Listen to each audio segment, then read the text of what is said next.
I'm Alex. And I'm Teddy. And I'm Spencer. And we are The Button Mappers. Hey, the Button Mappers.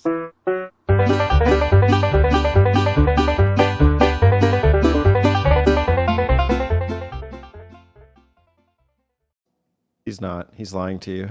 I am. I got OBS up. I'm recording right now. Okay, Don't OBS up me. and recording are different things. So, I'm recording. I'm recording on OBS right now for my own purposes. Don't Which say are? that because there's only one purpose. If you're recording for things by yourself. No, they're for my lawyer.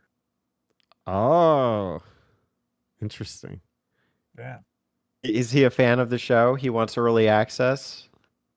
Yeah. Because that's a great segue to the Legend of Leo. What's up, buddy? Hey. Welcome back to the Button Mappers. We got Yeah. early access to him. Good to be back, boys. Good to see you all again. What's up? Thank you. Thank you. How's it going? You know, I'm actually playing a Final Fantasy game right now. So this is really apropos this episode that we're doing. I went back to Final Fantasy for the after years, and I'll let everyone know if it happens to come up in conversation today, let's just skip it. It sucks. It's by far the worst Final Fantasy game. We can talk about why maybe later. Okay. And Legend of Leo has also done the infamous ranking of all of the mainline Final Fantasy games. So viewers at home, if you just happen to stumble on us, we'll stumble on him and check out that video. Yeah, thank you. What's You know going what I on like on most your about the- channel as of late? You know what? Trying to be pretty consistent with uploading regular content for people. Had a fun little detour with another mini series, 15 games focusing on incredible environments, 15 games focusing on incredible atmospheres, and then today just something fun, International Dog Day, 5 games with dogs. So there you go.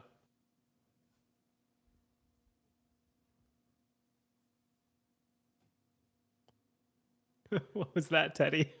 It's for Alex because he wanted to ask something, but I just kept talking. I was gonna make a joke about the Final Fantasy video, but it's too late now. We've already passed the joke's passed. Oh, we're going back into it. That's I okay. was gonna say that I love how everybody in the comments agreed with your video. You know, with your choice on that video.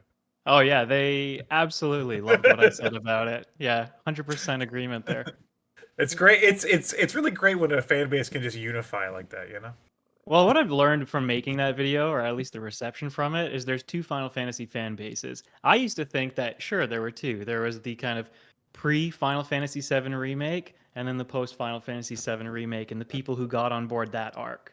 But no, actually, there are the Final Fantasy XIV players, and then there's everybody else. And if you Everyone, don't play- the rest of the world. yeah, and if you don't play 14, then you're not a part of that club. And not only are you not a part of the club, your opinion on anything Final Fantasy related, invalid. Wow. Nice people. Sorry, Really good Spencer. people. No, I think Final Fantasy 14 is like super overrated. Oh, you played it. Yeah, no, I had a max level character like a long time ago. It's probably not max anymore. But yeah, it's like imagine if WoW imagine like just a different version of WoW that was like less good. And I don't like WoW. So that should tell you what I think of Final Fantasy 14. Well, Spencer, is weebs. now a good time to ask you, or if you want to answer it later, why is everyone saying that it's one of the best stories in gaming? Oh, I have no idea because they're freaking losers. Okay. That's a good answer. I mean, I don't play MMORPGs for the story, so I probably skipped a lot. So I'm sure there's something to it, but I guarantee you it's not very good. And you know how I know that?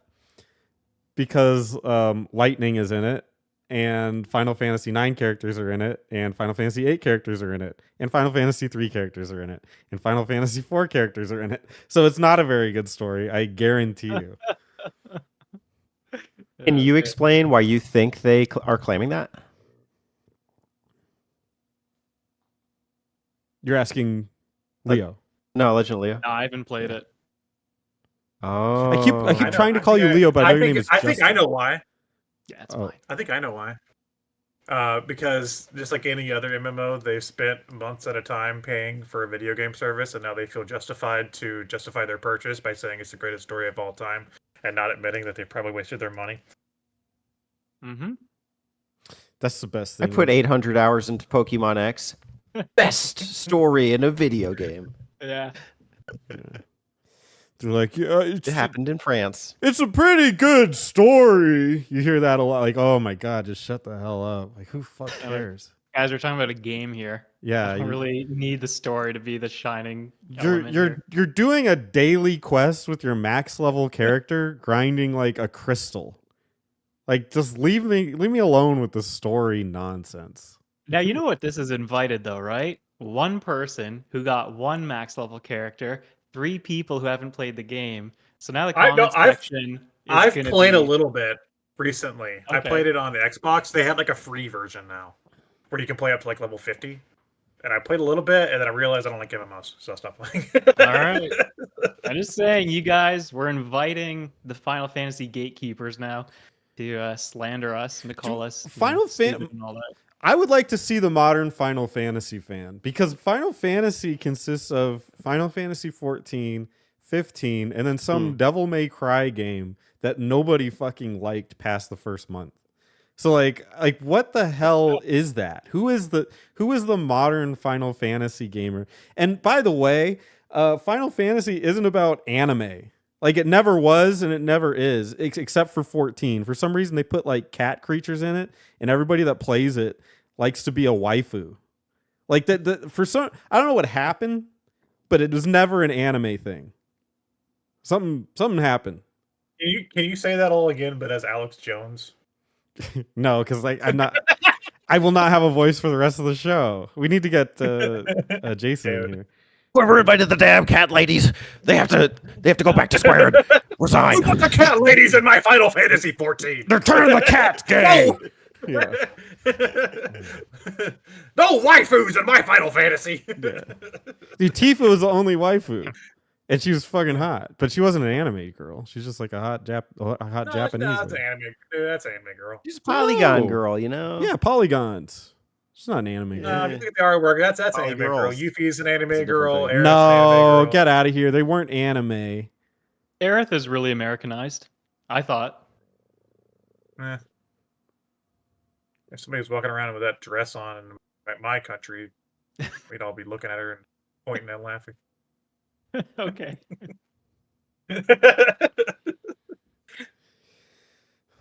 With Don't that get me said- started on the audience of the button mappers, by the way. We just got done with the podcast where I ripped them a new one because they make they say a lot of dumb shit and they make a lot of dumb Oh decisions. my god! But I won't bring it into it. That was the last podcast. I'm gonna try to Cat! calm down. Cat alert! Cat attack! All Okay, Be right, cat guys. careful guys. how many Okay, people you can but- afford to offend, though, Spencer. Well, we have what 260 or something. Oh, you're do you pissed, get, look, you know it's what? We a can talk about that off kitty. stream. I'd be interested in hearing about some of the podcast Okay, okay. sites that you host the show on, but we won't talk about that now. I don't think we hosted on any of them. Do we? You guys Pornhub. say that at the beginning of every episode. It's like you could download No, this on XYZ. Spotify and What? Spotify and Apple Podcast. Yeah, Yeah, that's Yeah, it. Well, thank you for plugging it for us. yeah. Hey Thanks. guys, if you haven't already, make sure you like the video and subscribe to the Button Mappers YouTube channel. Also, check them Yeah. out on all typical and regular podcast streaming sites. And irregular ones like Podbucket. Mhm. There you I'm go. still working on that one. And Porn Still bucket. working on that one. And Porn Bucket Bucket. of I'm still working on porn. that one too. Also, That's check not out the Button Mappers Discord server where you can join in the conversation and take part in different community events. Don't talk to me. yeah. If you go to that server, don't talk to me. He's the mod. He's weird. I don't know. He just bans people left and right. You got to get on his good side. Like, send him like emotes or something. I don't know. I haven't figured it out. Terry, maybe money. you have some advice. Or just gifts, you know. Welcome to what is this, Teddy? This is your month. So Oh, I don't hey, think from you. hey guys, this is my month. It's Final Fantasy month, the final one ever. Well, we are going to talk about all things Final Fantasy through the Q&A, but actually first we have to spin a wheel to determine who wins the game talk for next month. Will it be Yeah! Al, Spencer, or Legend of Leo? Actually, I'm not gonna put your name. Yeah, in, but- give me a slice on that wheel. Yeah, okay. I'll put you in. I don't. You can then pick if you win whose choice it'll be. Okay, that's fair. That's fair. That's Yeah, fair. yeah. Okay, so just to iterate what a game talk is, can one of you guys do it while I'm setting this up? Don't look at me. I'm the guest. We always look at the guests for How'd you know I some was looking reason. at I you? don't even know How'd why. you know I was looking at you? I just did your plug for 2 minutes. It's always terrible. All right. Welcome That's to the all the game talk. credentials you need. A game talk is the best episode of the Button Mappers. It happens at the beginning of the month, and we answer some questions, and then we all talk games. We all bring a game to the table, talk about it. Nobody judges anybody over their picks, and it's a good time. It's like a book club, but for games. Yeah. Wow. Basically. Well, no, a book club you like read the same book, but it's like it's like an anti-book club. Thanks, Alex. This is why I didn't explain it. Well, that helped him to be able to explain it further. So I appreciate your misinformation. That was my. One thing Alex you won't be Jones misinformed impersonation. about. There we go. Wow. Could use a little work on the voicing, but concept-wise, nailed it. No, So thanks. we have a wheel with names. In red, it's Spencer. In blue, it's Alex. And yellow, the Legend of Leo. Legend Leo, on your count, tell me when to spin. 3, 2, 1, spin.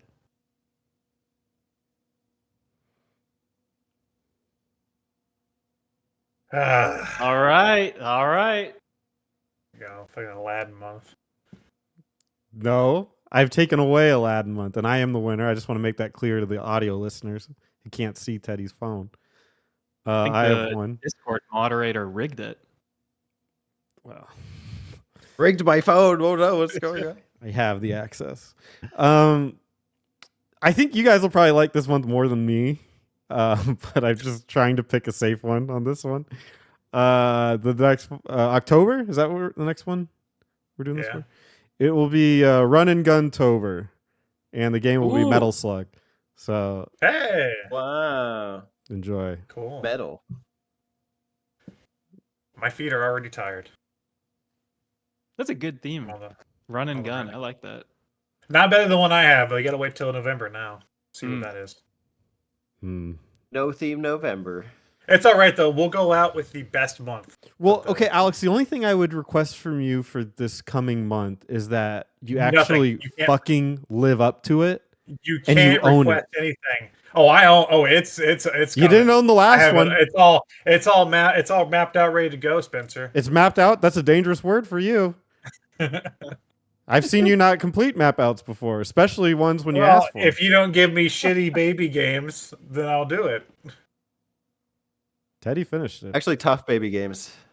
Tough baby games, yeah. It's one tough baby. Tough babies. Yeah. Go easy on him. Hasn't he been busy replaying Kingdom Hearts or something like that? Yeah. Oh God, don't Yeah, even get me sure. started on Guys. that. All of them. Guys, I don't know if I could finish in time. Oh, here's his Twitch. He's playing Kingdom Hearts. All right. Finish Hey, one time. I know. I didn't say I couldn't finish in time. I told you directly, like a week prior. I said I didn't like. I got stuck at a boss. I didn't like it. I'm not doing it. And that's my choice as an American.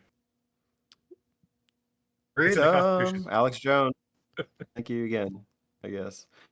Okay, well, so for next month, you're going to leave questions about run and gun games. Ask us whatever you want about the run and gun games or genres, and we'll do our best to answer. Or we won't. I don't know. So stay tuned. I might That'll not. be this October.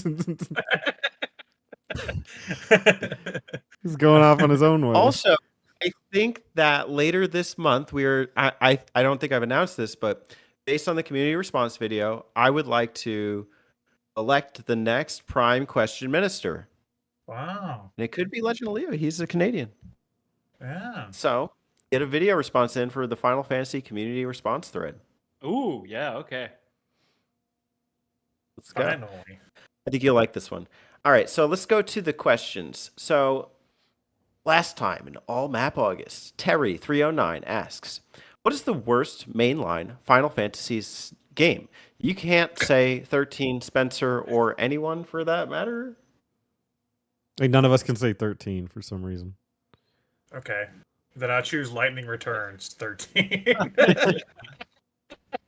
I was kidding.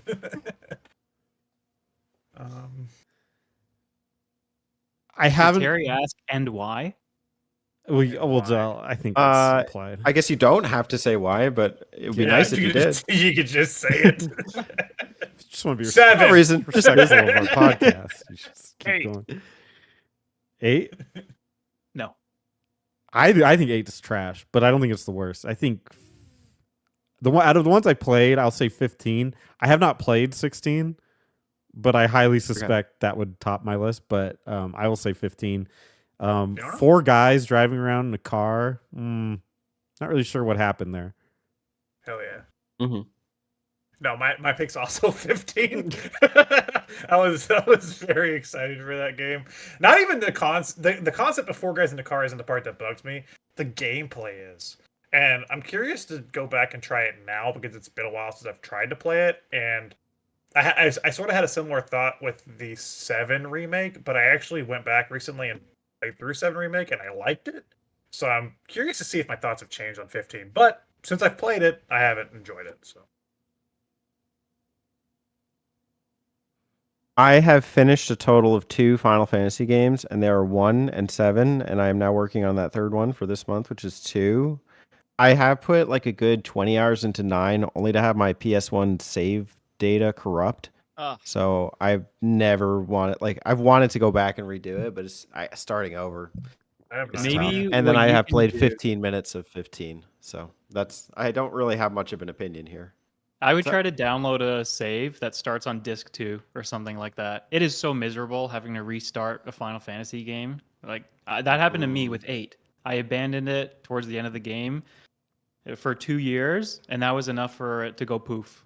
And I was like, "Oh, okay, I'll just download a save from before the final boss fight so I could watch the credits on my own." Yeah, there are worse Final Fantasy games I could have to replay. I happen to like 9 of what I played of it, and I have it on Switch now, so I'll just play it that way. But of the ones I finished between 1 and 7,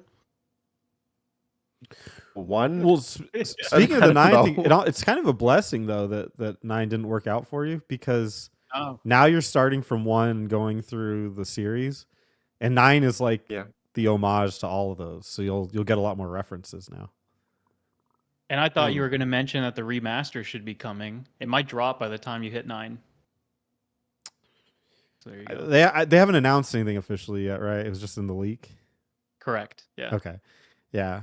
So we'll see. Don't spread fake news or misinformation on our podcast, please. Just keeping in theme. That's all. You can. Actually, you know what? You can for Fred. I don't care.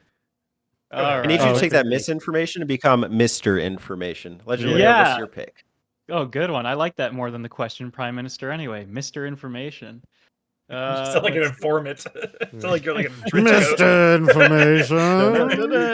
Yes, it sounds like I meet you in like an empty parking lot or something. Or- Or it's like I'm really good at Clue, guys. Give us the good.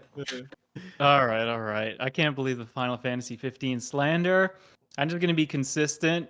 When I made my top ranking list, I had 3 at the bottom, and even though it wasn't that bad when I played it in junior high, trying to replay it is absolutely miserable. I feel like the difficulty curve is immense, and I can't go back to those 3D graphics. The like cheap 3D graphics on the DS. They're really primitive. So, Have you played the Gonna Pixel do the Remaster? DS version. no, I haven't. I bet that would actually be pretty incredible. I think Which one are you it's talking about? Final Fantasy 3? incredible is a stretch, but it is certainly. I mean, they're all. I have thoughts Incredibly tolerable. About, yeah, absurdly tolerable. The So tolerable. the problem with the Pixel Remaster, and maybe I'll get to this later or something, but it's kind of like watching a best of something, where you're like instead of watching the whole show, so you're just like, wow, I've played through Final Fantasy 1 and 2. It's like, well, I Yeah. played the Pixel Remaster where it's like really quickly rushing through every fight and like you're basically invincible. So it's not really, it's almost like not really playing the games, but Yeah. you're kind of getting the point of them. You're like, oh, I get it. Okay, move on. It's I weird. actually opted out of the Pixel Remaster this time. I'm doing the PSP one for 2. Because I don't know. It's the one I like. So I think there was a PSP for 3 as well. I think so.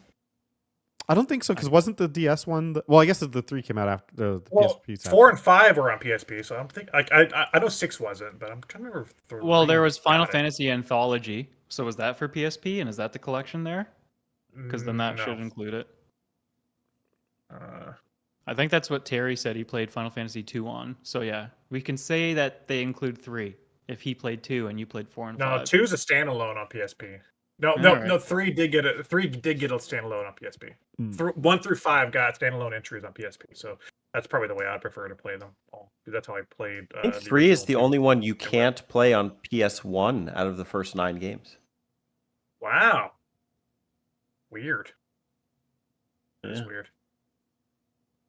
Did you guys know that Final Okay, thanks, Fantasy Terry. Final Fantasy 3 in America is actually Final Fantasy 6? You probably didn't know that. No, I didn't. Thanks. All right. So Guys, next can I question comes count from Final Legend. Fantasy Dissidia? That's good. Not a mainline game. Good. All right. So next question comes from Legend of Leo. What do you got for us? He doesn't have them pulled up. Good question. I'm Mr. Information, not Mr. Recall. Well, he's here live in the flesh to ask us. I'll tell you the question, then you can ask it. Why is Final Fantasy infinitely better than Kingdom Hearts? Okay, guys, why is Final Fantasy infinitely better than Kingdom Hearts? Alex, you've been playing Kingdom Yeah. Hearts recently. It is Kingdom Hearts. Oh, Get out of here. Because Kingdom Hearts is an infinitely disgusting piece of shit. Cole Spencer. That's why it's better. Very cool. That's Cool why guy Final Fantasy is Spencer over infinitely here. better because Cool Kingdom guy Hearts- Spencer over here. Spencer, hey, Kingdom Hearts is consistently better than Final Fantasy. Like especially now when it Spit comes it to out, the come main on. title games. Especially now when it comes to the main title Final Fantasy games. no, it's not better than the main. The last two haven't been great. They haven't been great, and neither is Kingdom Hearts. Believe me, those games are absolute trash. Okay, I mean, sure. Whatever your opinion is, man. It's right. Whatever Spencer's opinion is right. This is Spencer month. And whatever I he like says that. goes. I like that. We should do Yeah? that. All months are Spencer month. I've seeded by month. Can I I get don't a- consent. Yeah. Can I get a crown? Spencer's taking it over. No, you have to play Kingdom Hearts. You have to get the Kingdom crown. Shit, ugh. I don't know if I want to do that. Will you oblige? Spencer's looked at 2 Kingdom Hearts games out of 10 and said, yeah, they all suck. He's basically Terry. Well, I don't need to play Kingdom Hearts. He's basically Terry. 352 divided by Yeah. 5 in parentheses squared equals. I hate to tell you, I hate to tell you, you're gonna hate my Game Talk game today. I don't. That's okay. Oh no, that's fine. Legend of Leo, you got an answer? Yeah, I think Final Fantasy is better than Kingdom Hearts because it doesn't have decimal places in the titles. Yeah. That wasn't your question. You have to answer why it's. Oh, why is Final Fantasy better? It was your question. I take that back. I'm sorry. I'm Mr. Not Information. Mr. Misinformation. gender. The roles were reversed. Mr. Miss, eh? Yeah, Mr. Miss. A Mrs. they. Yeah. Yeah, their information. Honestly, I haven't played any Kingdom Hearts yet, and I've asked people like if I should get into the series, people who love the series and adore it, and they say unless you're willing to commit. I hate when they preface games as if, oh, get ready to spend 80 hours on it or 100 hours because you can't just play Kingdom Hearts 1. You got to get to Kingdom Hearts 2. I haven't touched it. Yeah. I got so many other JRPGs lined up before it. So I'm just going to trash on it without having played it, quite honestly. Can we all agree that both are better than Dot Hack? I've never played Dot I've Hack. never Apparently played not. Hack either. Apparently those are good games. But none of us have played them, so I will say that Dot Hack I- is better than Kingdom Hearts, and I've never. Played I will Dot not. Hack. I will not talk about something I haven't played. Let me just What is Dot Hack? regurgitate Most of the guys here will. hours of JRPG content I've consumed. Yeah, Okay. yeah. They all say that Dot Hack is better. I Hey, think. Exactly. That's the All game. I'm saying here is that if it wasn't for Kingdom Hearts, the whole fan base probably wouldn't have gotten into Final Fantasy, the main series. Oh my God! Then we wouldn't have had Mm. 15, 14, and 16. No, that's not why you have those. Yes, 14. 14. 14's an MMO. What are you talking about? That's Warcraft's fault.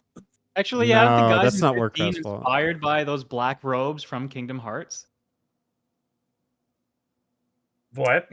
I think the character designs in 15 are heavily inspired by all the black robes. Well, the character designs in Yeah. 15 are just by fucking Tetsu Nomura, who has been working on the series forever now, right? It's like 7 or something, and he just makes the dumbest character designs. Yeah, he So says, you "Hey, can guys, blame hold- him. I got this idea for a character. Big shoes." Yeah, so that's not Genius. Kingdom Hearts' fault. That's that guy's fault. He did, because that was like 15 was like versus 13 by him first, and then he changed it. They like changed it to 15 and kept all the weird character designs. I mean, Mickey's got big shoes, right? Yeah, he was perfect. Yeah, Tetsu Nomura designed Mickey Mouse. Fun fact. All right, we'll now be going to the current Prime Question Minister, the actually two-time Prime Question Minister, BioPhoenix here. He gets 2 questions as the Prime Question Minister. The first one is, what cast of party members in a mainline Final Fantasy game do you like the most consistently? Not gonna like my answer because it's I don't It's understand the question. Like, do I like the most consistently? Like, what does that mean? like I the think I cast just of take party consistently members. out. probably overall which is your instead favorite of like cast? one really Yeah. good character. Oh, like the whole, like as a whole. Yeah, like if you had to choose a party from any of the games to be your party, I guess. Okay. no and I'm anchors. thinking- No anchors in the party. They all got to be decent. I'm still sticking with 12. I like Yeah, pretty much the entire cast for 12. Maybe not Pinello. Maybe get her out of there. She don't give shit about her. But the rest of them are sick. the problem with them is they kind of blend together, especially design wise. It could be No, art yeah. style. It's that like I forgot the guy's name. The whatever that series is called. You know, I'm talking about the With- Evilise or whatever.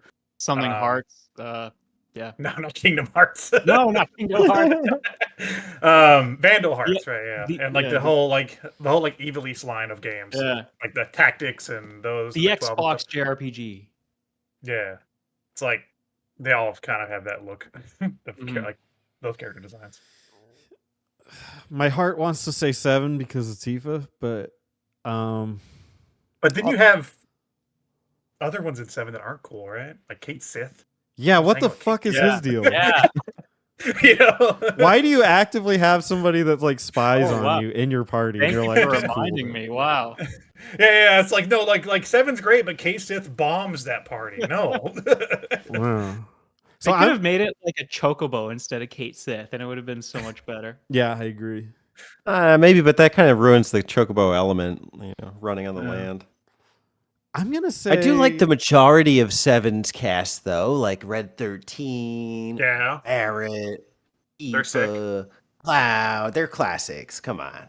Hmm Kate Sith, okay, we got to throw away, but the other ones are like optional, right? Yuffie and Vincent. Well, they're better than Kate Sith. Right, there you go. And quite frankly, my bar of entry is not high, so I'll just say 7 to get it out of the way. Yeah, I kind of want to say 7, but I'm gonna throw a curveball at you. I'm gonna say I'm open. I'm gonna say 9. Kingdom Hearts. Donald and Goofy. Mhm. So I'm gonna say King. No, Vandal. Final Fantasy Vandal 9. Hearts. Don't try to trip me up. Al. Xbox. I'm gonna say Final Fantasy 9. You got. I mean, Zidane is cool. Steiner is very underappreciated in the community. I just think he's an awesome character. Helmet guy? Yeah. Yeah. But nobody Maybe. really. Everyone like thinks Nice. he's a loser, but he's like, he is, but he's freaking funny and he's awesome. Oh, Um, he's a class paladin. Yeah. Dagger is hot. Not as Tifa, but I mean, whatever. I think she's probably a little young too, so whatever. There you Cancel go. me. In her own Uh, polygon way. Yeah. She's a polygon girl. Ooh, you got the mage dude. too. Vivi That's is cool. Forgot iconic. about him. Yeah. Vivi. It's kind of cheating how Stitch. iconic he is because he's literally just a black mage, but still, he's cool. And then Come on, yeah. His hat's droopy. He's got a droopy hat. Look at him. and then Yeah. shout out to Freya, who's not on that picture, but Freya is freaking cool and Yeah. my friend Hey, JD's Ryan. favorite character. So Here yeah. we go. All right. Spencer likes his misfits. That's good. Yeah, 7's an easy pick. I think 4 is also a bit of an easy pick because Although I have picked 4 before for my favorite overall party, probably because they all receive decent spotlight and there's no one necessarily unlikable, but it also suffers from being a little forgettable. Like Yang, the martial arts master. Palom and Porum, can you even remember which one's the boy, which one's the girl? No, not really. And I know a lot of people pick 6. I'll change my answer up from a year ago, and I'll go with 7 now. And forget Kate Sith, and then you have a really good party. I'm going with 13. I like snow. I like lightning. I like Not the guy allowed. I like the guy with the afro. I don't know his name. Okay, yeah. And the Every chocobo in his band. hair. Yeah, I 13's don't know always his name. That's the only guy from that game I like, is the guy with the chocobo in his hair. And I can't even remember his name. Saz.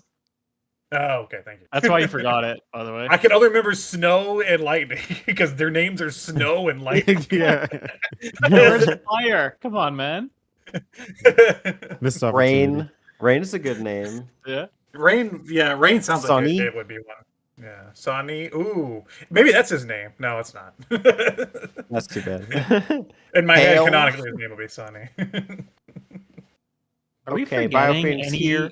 underrated party? 3, 4.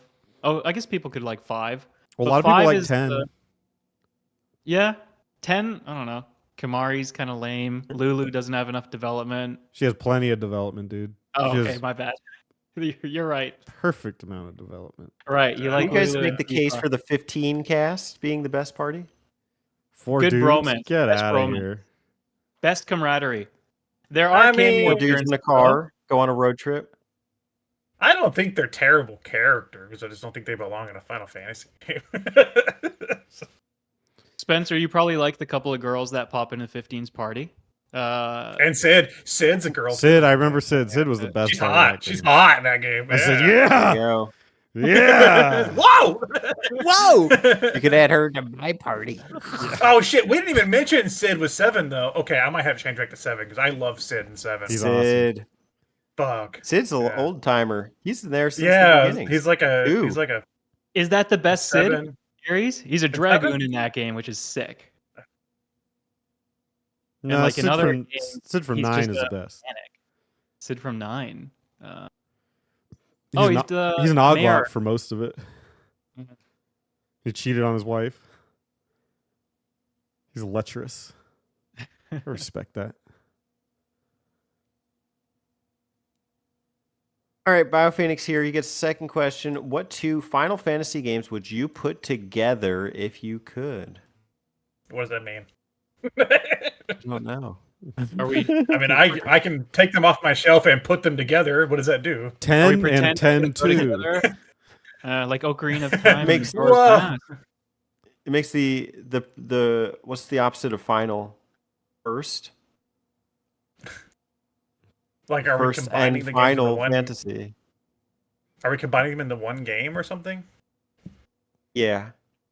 Like an anthology, how about? You could play these 2 Final Oh. Fantasy games. Oh, I could answer the question with if you were to kind of mash the worlds and the characters together into some kind That's of. probably how it's meant hybrid to be setting. asked anyway. I'll Yeah. try to. I'll give a rushed answer so I don't waste everyone's time for 5 minutes thinking. Let's take 8, and it would always felt a little bit Okay. empty, but it's kind of cool how they've got these floating schools and everything going on in there, and you can mash that together with Final Fantasy. What do you mash it together with, like 15? A No, wasteland. I thought you were gonna go way off. I thought you were gonna be like Type O or something. Ah. 8 and 15 mashed together, so it's like this wasteland type of world, and all of the architecture and all of the city and all the metropolises are just floating up in the air, and they can all be kind of at war. 12 would be a good one to mash up with anything because you instantly have a war element. Oh my god, please. That's all I want. I want to do like a mashup of 7 remake. I want that gameplay, but I just want to be in 12. Oh Like, yeah, they just need to do that. They just need to do that. I want to be in a rapid ass. I have a curveball. I want to do so. You know how like the 1 characters are kind of just stock characters. It would be cool if you could like have what do you call it? Like when like cameos, Mm. of like a iconic or any Final Fantasy game that you love. But I mean, I go sevens. They have 7 demake, right? They kind of make 7 in the style of an older, like FF1 style. So that's kind That's of a cool. thing. And that's It's a what's fan so game, cool but about yeah. Tactics too. Tactics games are full of cameos.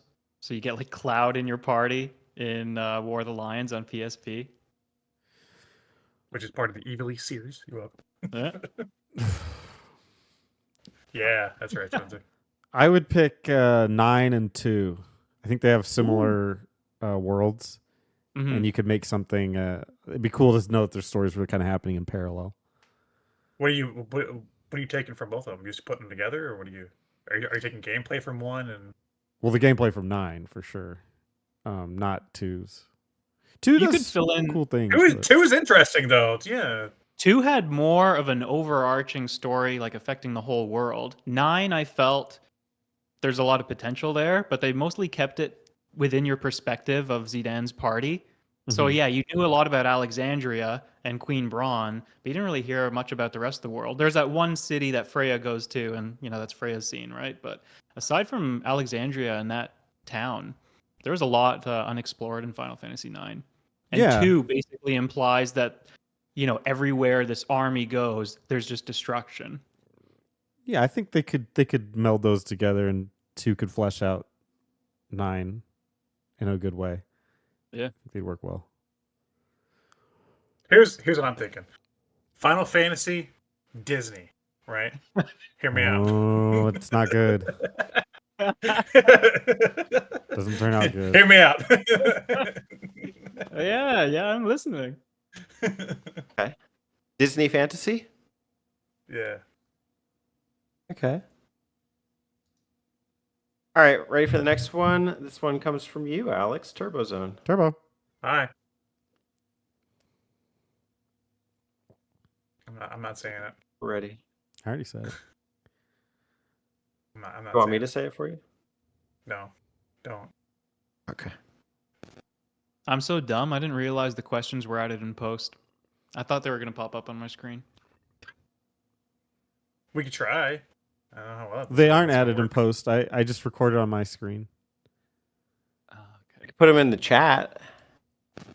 Want me to do that? No, it's okay. I'm leaving this full screened so I can see your beautiful faces. I'm gonna do it.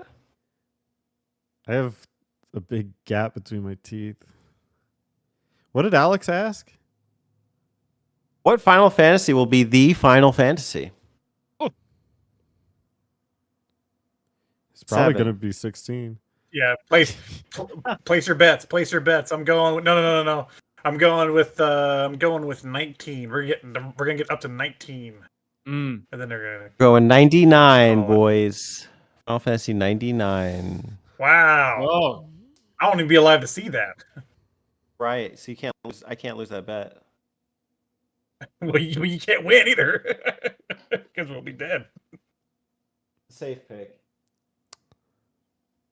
Oh, I'll go. We're at a stalemate. I'll go 16. The economy's not doing so great. I'll say 16. You don't think they're gonna make any more after that? I mean, it didn't do well. That's true. I don't think Rebirth did that well either, did it? Any new ones? No. I mean, they'll do remakes and remasters, but no, I don't. I mean, I'm sure they will. I'm just kind of trying to be a cool guy, making like a cool. They'll get that Kingdom Hearts 4 money. Don't worry. Then they'll make Final Fantasy 17 with it. Yeah, like Kingdom Hearts 4 money. I think so. I think you're on to something. It's in active development. Yeah, They make shit tons of money. it's gonna be really good. You're right. I'll give you guys the I blueprint. didn't say anything about good. I just said money. Yeah, it will generate a lot of money. People are licking their chops for that one. 17 has to happen, and they're going to learn lessons from 16. So 17 corrects 16. 18 will ride on the success of 17. And then between 19 and 20, they need one VR game. It'll be mainline. And then they probably want to reboot an MMO at some point. So there you go. Yeah. Final Fantasy 20. You're right about the Done. MMO thing. Justin, yeah. what You're right about it. what lessons are there to learn about Final Fantasy 16? What are the lessons there? What are they gonna do to improve upon that formula? Yeah, I haven't played it, but you know what? I like Not have the one visual playable design of that character. game. So, Bring back a oh, is there party only one for playable? starters. Is there no party in that game? I think you have like Yeah. side Is it just characters that one follow dude? you around, but you don't do anything with them. Oh, Like, it's just Devil May Cry. It's So just it's like- Devil May Cry. so it's Jerry of the River. It calling it The Witcher is pretty close because apparently it's like a very political game too. Because like it already kind of looked like The Witcher when I Yeah. saw the trailers. I was like, that looks like The Witcher. Mhm. Yeah, no, you're right. I think it does. And they kept touting it's like Game of Thrones, which is funny because like I mean, everybody hey, everybody in like these things are so late to the party. Like I remember when the Emoji yeah, see, movie Witcher came 3, out. Witcher 3 made a lot of money, right? The Witcher 3 made a shit ton of money, but like back in 2014 or whatever. Yeah. Yeah, like it's like The Witcher, and it's like, well, now CD Projekt Red is known for Cyberpunk and that debacle, and then they're like, it plays like Game of Thrones. Well, guess what? That show fucking sucks now. Like everyone hates it. It's like why can't you make these things when like people actually like this shit? It's so bizarre. Even if you are basing it off Game of Thrones, the characters are always moving around in parties.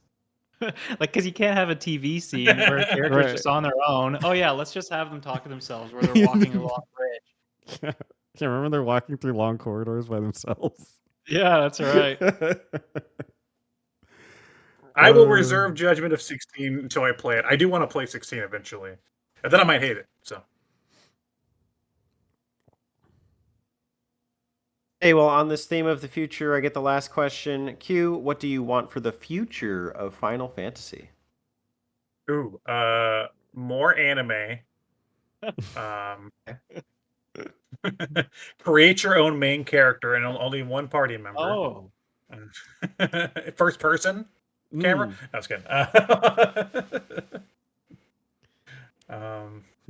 Disney. Yeah, that's already happening, Spencer. For mainline Final Fantasy, I mean, the easiest thing's turn based, which is weird for me to say, but that was my biggest issue with 7 Remake going into it, and my thoughts have changed a little bit since the first time I played it. But yeah, I would like for them to return to just a standard turn based RPG. They haven't done that since 13, which I understand. Maybe they got scared off. We tried to give you a turn-based game and you didn't like it. And you didn't like walking down that hallway for 20 hours? Yeah, I don't think the turn base was the issue, Square. Yeah. Oh boy. That question, like, what do you want for the future, is almost like asking me what do I want for the future of Star Wars. Honestly, Final Fantasy is like completely done for me. I don't really have anything. But if to get me They may back, collide, Star Wars is going to be in Kingdom Hearts. yeah, Good. that Owned by world may Disney. collide. Yeah, it probably should. Honestly, like I guess go back to your turn-based roots. I know they won't, but that would be cool. I don't know how well it'll sell for them. Clearly, they think it won't. So I don't know. That'd be my thing, but it's selfish and not really forward-thinking for a company. I don't really have a serious answer because I don't, wait around for my favorite series to release the next What If game. If I ever, my favorite games, I've always felt like I could return to them and replay them. So just for the Final Fantasy or the future Final Fantasy, I think they should probably, like what you guys are saying, make it more of an homage to the earlier entries. And at least, even if it doesn't do that well, you kind of went out with how you started. Quit trying new things. Maybe just quit I trying to make want it a different a new genre, thing. okay? I want a Final Fantasy Dragon Quest crossover. Play Final Fantasy 14. They had that. Okay. By Never Fortune mind. Street. Series is doomed.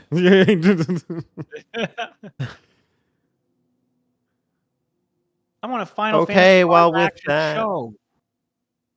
Oh, Yeah, I want live action Final Fantasy. Tifa's the star. Oh, now Oh, we're yeah. talking. Now you're speaking my Yeah. language, Japanese. I think I've seen that. Pornhub. Oh, I think we both seen that one. Waiting for- Oh, did you see that one too? I'm waiting Spencer? for the sequel. Yeah, heard Aerith pops up in it. Stay Dude, tuned for the Adventures of Tifa. Wait, Spencer, how come you Reviewed. didn't ask a question? Oh, I don't usually I ask didn't have any. questions on these. All right. He's more of an answerer. Yeah, he's the man without question. Oh, okay. yeah. I already know the answers. So No why do I further ask a question? questions, Your Honor. Yeah. He's that guy in Yeah. the courtroom. That's a good question, though, Legend Leo. Move Worth along. asking in a Game Talk. Game Talk is a series where we just answer questions. No, it's not. We also talk about video games, and the video games this month are related to the Final Fantasy series. Hence, why we brought on the Legend of Leo. Legend of Leo, one Final Fantasy game you've played that you would like to talk about. Sure. Let's discuss Final Fantasy 13-2. A sequel, Yeah. It counts, right? No, all good with you guys? sure. It's better than they Got do. Final Fantasy in the name. You want me to introduce the audience to it, Teddy, or how do you want me to do this spiel? You want any spiel at all? Yeah. What is Final Fantasy 13-2? All right. even? Final Fantasy 13-2 follows up from the incredibly dull Final Fantasy 13, which Alex and Spencer have enjoyed deriding for its corridors, and it really is a little bit too much of a walking simulator 13. So Final Fantasy 13-2 does away with that. From the moment you start, well, you can actually play the game. There's a really long early cutscene to get through. It's like 10 minutes long. But once you pass that, you know, they're just getting you ready for the good gameplay. They haven't made you suffer long enough yet. After you get past the first 10 minutes, then it's all a series of fairly open levels. It's a cool game where basically you pick each level to play in, like an instance. They're all arranged on its timeline, and you just click where on the timeline you want to play. It loads you into that level, and off you go. There's a set of quest objectives, typical in like Final Fantasy 13's open area. The combat, though, is the reason why 13-2 is worth playing. Forget the story. It starts to not make sense. Who cares about that? The combat has you and one other human character, and you get to create an ensemble of Final Fantasy monsters and bring them into your party. And so your third slot in battle gets to be one of those monsters. And like in Final Fantasy 13, where you could swap out different sets if you wanted to be, you know, offensive or synergistic or whatever, Final Fantasy 13-2 kind of keeps that, but you get to swap out your monster, that third character in your party. And so you could have 3 offensive monsters, you could have 3 elemental monsters, and usually the combat is a little more intricate in that way. You actually feel like you have to counter whatever you're going up against. So it's more hands-on, it's faster paced, it's way more fun, and that's the best that I can do to describe it. Basically, you play Final Fantasy 13-2, even if you want to skip 13 to get there, because who cares about the story? It's just got some of the more unique combat in the series. Would you have skipped the first game to play this in hindsight? No, but I have a really high tolerance for terrible games, and Final Fantasy 13 is not even terrible. It's just really mediocre. But I don't know. I don't mind wasting 40 hours of my life. I've wasted 40 hours in worse ways. Is the combat that good? I mean, what are we comparing it to here? For the Final Fantasy series, I think it's among the best combat. Yeah.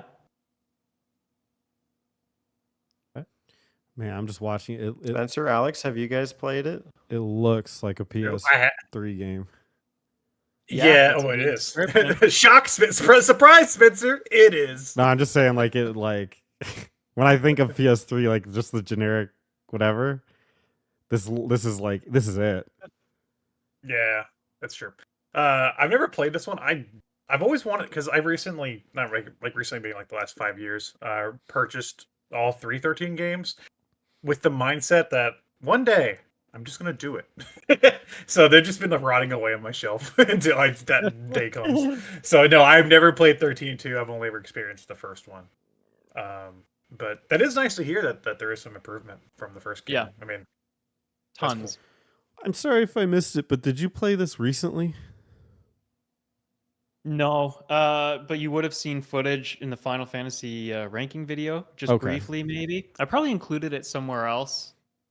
But yeah, So- right now the video escapes me. The reason I ask is, did you play 13.3? Yeah. Okay, so Idiot. Lightning Returns, you mean? yeah. I guess a couple questions. The first one is, what do you think of the series if you view it as a whole? Mhm. Or not the series, but the game, Yeah, the trilogy. the trilogy. Yeah, we'll say that. Really weak. I think the the only whole reason thing? why Oh. they ran with it is because at the time of the first one's release, they were getting all those tie-ins with like Louis Vuitton and those other companies, right? So they had incentive to continue it. In fact, it was probably part of their contracts where they're telling these companies, you will get continued advertising because we have a series planned. We're going to do a trilogy of games with Lightning. Mm. So they probably spread it thin for a lot of corporate reasons. And the story goes off the rails. You know, it's like they can't decide what kind of battle versus god they want to have. So 13 is like, oh, yeah, they're going to battle the old gods. And then 13-2 is, okay, well, they're going to battle this bad guy who's as strong as the god, but there's other gods, and then it's just in the background. It's like they almost wanted to take something based on some mythology for Final Fantasy 13-2. And then Lightning Returns is like, okay, no, let's battle the god. Yeah, that's the good idea. It's just all over the place. So terrible writing. The characters are mostly forgettable. Hallway simulators. You know, the list of complaints is probably worse than the list of positives. But 13-2 does kind of shine, guys. It's like a little nugget of gold in a big heaping pile. Well, and like also around that time, like around like the PS3 and stuff, like Japanese game development obviously got a lot more expensive at that time, and they weren't as open to using like other like engines, like like Unreal and such, as like other like Western developers would. So I believe they made their own engine for 13, and they were probably also tied to it after that point because they dumped so much money into it. So after they expected 13 to be such a big success, they were like, shit. we're Right. It was stuck. supposed to be their new like something Crystallis universe. And they Yeah, were yeah, getting yeah. all So, mixed yeah, up and they made about it- 15, 13, same world, different world. Yeah, versus had way 13, which bigger became plans. 15, was part of that. Yeah. Yeah. Uh, Yeah. and Oh, it'd be so interesting to hear some developer stories of what went on behind the scenes. They for sure had a way bigger universe planned, and the game just didn't pan out in a way that the audience cared for it. Mm.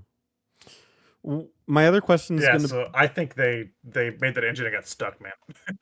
But it looks great. Speaking of the engine, I think it's probably the best looking Final Fantasy. I mean, 15 is up there too, and I haven't played 16 yet either. But thankfully, it's at a point where the graphical fidelity is really high for like game looking graphics, and they hadn't gotten into motion capture yet. I can't stand motion captured models. I feel like they're always uncanny, a little jarring. So it's a good game that still looks like a video game. my other question was going to be, what is your opinion of Lightning as a protagonist? Probably in the top half instead of the bottom half of Final Fantasy protagonists. She never bothered me. Like, I like the pretty typical hero archetype. So I have no qualms with that aspect of her. And I feel like she always, you don't really need better motivation for a character than saving your family. And so that was really what propelled her through most of the trilogy. Okay. All the trilogy, actually. Yeah. Was she? Honestly, she's probably less annoying than some of the other ones. Yeah, she's not annoying at all. And actually, like, She's there's not, like- some. Yeah, you finished that. Sorry, point. sorry. I was gonna say because like even like like Titus or Titus, what the Yeah. fuck you say? I say Titus. You can say Titus. Or even Vaughn from 12, like they're annoying. So Yeah, they did make she's not even that bad. Lightning a little more mature. They tried to keep her quiet more often than not. And there were some interesting relationships. Like there was one where Lightning basically became a positive role model for the youngest character in the party, almost like a quasi mother figure. But there just weren't enough of those good moments. Yeah.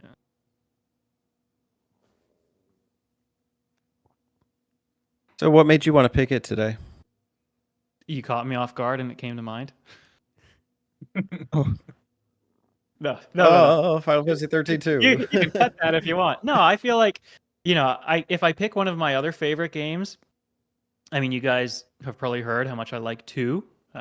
But honestly, my memory of the rest of what happens in 2 is pretty sparse right now. I just know that I loved the combat system. Sure. And then 5 is really typical. 8, 10, they're fairly typical. So why not mix it up and do 13 too? Forgot what I talked about. We'll mix up. Man, Love I have to a see lot it. of thoughts on 2. Who do we have somebody for that one?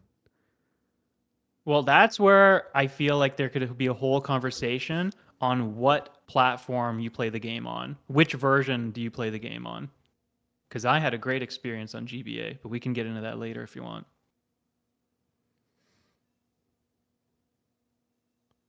That we can.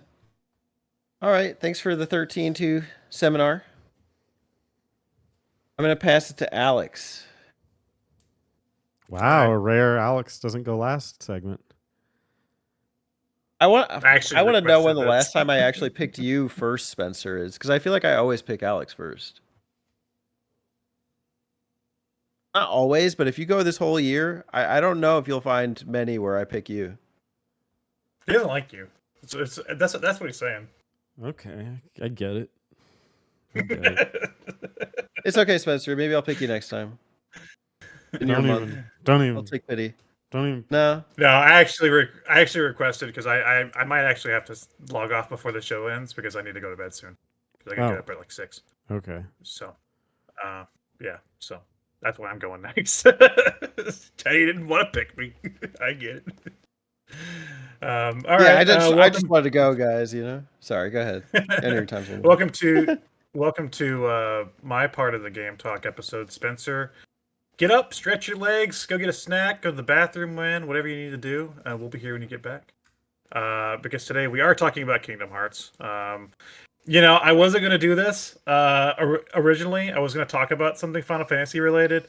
But the more I got to thinking about it, again, like I said earlier, a lot of people got into Final Fantasy because of the first Kingdom Hearts game, probably. They probably played that game and was like, oh, this is a Final Fantasy, and then played the other games, out of curiosity. So I thought, you know what? It's Final Fantasy month. I should represent the Kingdom Hearts side of the fan base because that is where I'm from. And I should talk about a Kingdom Hearts game. So whenever I was growing up, I had a Nintendo DS, and I was very obsessed with DS games that used full 3D. It was something that was very impressive at the time. Not a lot of games on Nintendo handhelds. I wouldn't say handhelds in general, because PSP was doing it for years at that point. But Nintendo handhelds were in full 3D. I think of Mario 64. I think of that Resident Evil remake, or whatever it is, port that I have on DS. But not all of them really did full 3D. Most of them stick to 2D or weird semi-3D things. In 2009, though, we did get a game that Spencer made fun of earlier that was a full 3D Kingdom Hearts game, and that was Kingdom Hearts 358 Days Over 2. That's how you say it. And it is a game in the Kingdom Hearts series that takes place between Kingdom Hearts 1 and 2. I'm not going to explain Kingdom Hearts lore here because, my God, that would take all day. But all you need to know is that if you played Kingdom Hearts 2 before, there's an evil organization in that game called Organization 13. And this game takes place within their organization. You play as a boy named Roxas. He doesn't know why he's there. He doesn't know what his purpose is. He can use a Keyblade, and he's doing missions for the organization throughout this entire game. So, much like the title, it is a game that takes place over 358 days between two characters, Roxas and another character, Xion. this game works very differently. It kind of breaks the formula from most Kingdom Hearts games. Most Kingdom Hearts games, you basically start the game, you have like a opening world that teaches you how the game works, and then you take off and you go to Disney worlds and you complete their stories in each Disney world, and then you have like the final climactic world, which is where like all the crazy ass narrative usually comes in. This game abandons that formula altogether to do more of a mission type formula. You have like 90 something missions altogether, because you don't actually play through all 358 days. There are like time skips, but each day it'll tell you what day you're on, and then it'll have some missions for you. And the missions take you to worlds from Kingdom Hearts 1 and 2. But what I think is really impressive with this title is the fact that the PS2 levels and characters and game feel are replicated on the Nintendo DS in 2009. And it feels as good as Kingdom Hearts 2 did on the PlayStation 2, which I think is very impressive for a 3D action game like that to work on the Nintendo DS. So you basically go to different worlds on each mission. The mission types might be like like kill a certain amount of Heartless, investigate areas, which I like those missions because something that's uncommon for Kingdom Hearts is that the investigation missions actually give you some lore and context for worlds. They actually kind of like slow things down and explain how things work, why characters are there. Like stuff like that they usually kind of gloss over in the main games. They actually, have some world building, which is kind of cool. In boss missions, obviously, they're going to fight some big bosses. It's a Kingdom Hearts game. Some platforming missions here and there. And that structure, I think, works very well for a handheld title because the missions never last longer than, say, 10 to 15 minutes. So, playing on the DS, like I've been playing on my 3DS. And I started this game like 5 months ago, by the way. I didn't choose this for this episode. It just so happened that I beat it this morning, doing a replay, and we're doing this episode, so I chose it. So that mission structure works great because I could, have my 3DS in my pocket on sleep mode while I was working or something. I have a break, I pop it out, I do a mission, I close it, and then I go about my day. And I imagine that's how they envisioned a lot of people playing this game. There's also another side of this game that was cool, very cool back in 2009, was the fact that it is a co-op game. There are co-op missions where you can play as 19 different characters from the Kingdom Hearts series, most of which being members of Organization 13. And then, of course, you have your regulars, Sora, Riku, Mickey, Donald, Goofy, whoever. But they all play very differently, and this is the only time a lot of these characters have been playable in the series. Square Enix doesn't give a shit about the DS games. This game and the other DS game, Recoded, they don't do anything with them. If you buy like the modern collections, they don't have the games in there. All they have are the cutscenes, and they're presented as movies, which don't work as great as movies, obviously, because they're video game cutscenes with like some narrative blocks, but like text between them. They refuse to do anything with the DS games outside of that for some strange reason, and that causes a lot of people to overlook this game and the other DS game. And in terms of the lore, if you are into the series, in terms of the lore, this game is actually pretty damn important. Maybe not the other one, but this one is pretty damn important if you're wanting to understand the story fully in, say, Kingdom Hearts 2. And it's just strange that they don't give this game any love, because this game's pretty solid. So I had fun replaying it. First time I played it since like 2009 when it came out, and I think it still holds up pretty well. So, Alex, you kind of answered this already, but let's say I'm new to Kingdom Hearts and I want to get through, the main series as quickly as possible, right? Should I go 1, 2, 3, or should I make sure I include your DS game right after 2 or before 2, whichever one it was? And are there also any other accompanying games to get the full Kingdom Hearts experience while still cutting out maybe a couple of the games that are kind of chaff?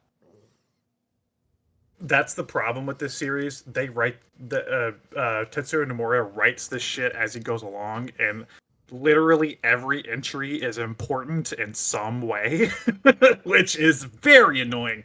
But also, it also has this effect where people play just 1, just 2, and just 3, and they go, "Oh, I don't understand what the story is." Well, little do they know they're skipping entire chunks of narrative that they really should be playing. So I really wish they just wouldn't number them, because then we wouldn't have this issue. Because then you could just say, well, which one came after 1? Oh, well, it was obviously Chain of Memory, so I should play that one next. You know, the numbers serve no purpose, really. So then why do they call it 358 over 2? No, this game is called 358 over 2 because it takes place over 358 days between 2 characters. That's why it's called 358 over 2. Narrative purposes. They're getting inventive with the titling. Yeah. Yeah. So Which from 2 Kingdom Hearts 1 characters? to Kingdom Hearts 2, there are 358 days. Oh, come on, Teddy. Roxas You forgot the and a- names of... And a Yeah. character named Roxas, and a new character for this game named Shion, who's important to the Shion, narrative. come She's only in this on. game, though. Shion. Yeah. Roxas who? Roxas? You know, the guy you play as in like the opening of Kingdom Hearts 2 for like 3 hours? Oh, Alex, who are the highlight Disney characters in this title? Ooh, that's actually a good question, because what I found to be cool is that they pull from the first 2 games, and they actually kind of expand upon some of the worlds. So before I answer your question, I just want to like list some of the worlds you go to. You go to like Alice in Wonderland from the first game, Agrabah, Spencer, Agrabah. There you go. There's your Aladdin. You go to Beast Castle for Beauty and the Beast. You go to Halloween Town from Nightmare Before Christmas. And you go to Neverland from Peter Pan, and I think that's it. There might be another one that I'm forgetting. And there's some, some standard Kingdom Hearts worlds too, in there like Twilight Town and something, whatever else. But yeah, like some of the best moments in the game in terms of the Disney characters were just like appearances from characters like Hook from Peter Pan. He had a whole thing where he was like hunting these heartless treasures, and every time he would dig something up, it was just this big boss that Roxas had to come beat because he's an idiot. So, or there was some other fun moments. Oh, there was a Hercules area too, which I always love seeing Phil from Hercules. He's a fucking awesome character, and even though this game wasn't voice acted outside of a few select like FMV sequences, every time I read Phil's dialogue in the game, I read it as Danny DeVito in my head, which is the way it should be. So you said that Oh, it plays as good as the PS2, but I find it interesting because it doesn't really have the DS didn't it had a D-pad, didn't have an analog. Do you think the transition works okay for you for a 3D game? yeah, they did a good job with the lock-on system. It works similar to like a lock-on system in like 3D Zelda, where you don't really need a second analog stick for that. They did a good job transitioning that over, and also so the way it works is that if you just push the right trigger by itself, it would center the camera behind you, and if you clicked it twice, it would lock onto an enemy. And after a while, it felt weird at first, but after a while, that became pretty intuitive. So much so that after I beat this game this morning, I went ahead and went right over to Recoded because I wanted to play that one too, and that one changed the lock-on system from this title, even though they're by the same developer, so I don't know why they changed it. And I keep trying to use this game's lock-on system in that game now while I'm playing it. And I'm like, damn it. I keep fucking up.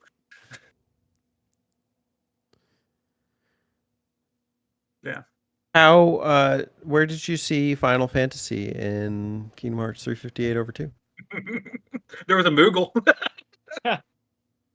It counts. Okay. Yeah, as Kingdom Hearts goes along, the Final Fantasy aspect of it doesn't really matter anymore. Like the first game had a lot of it.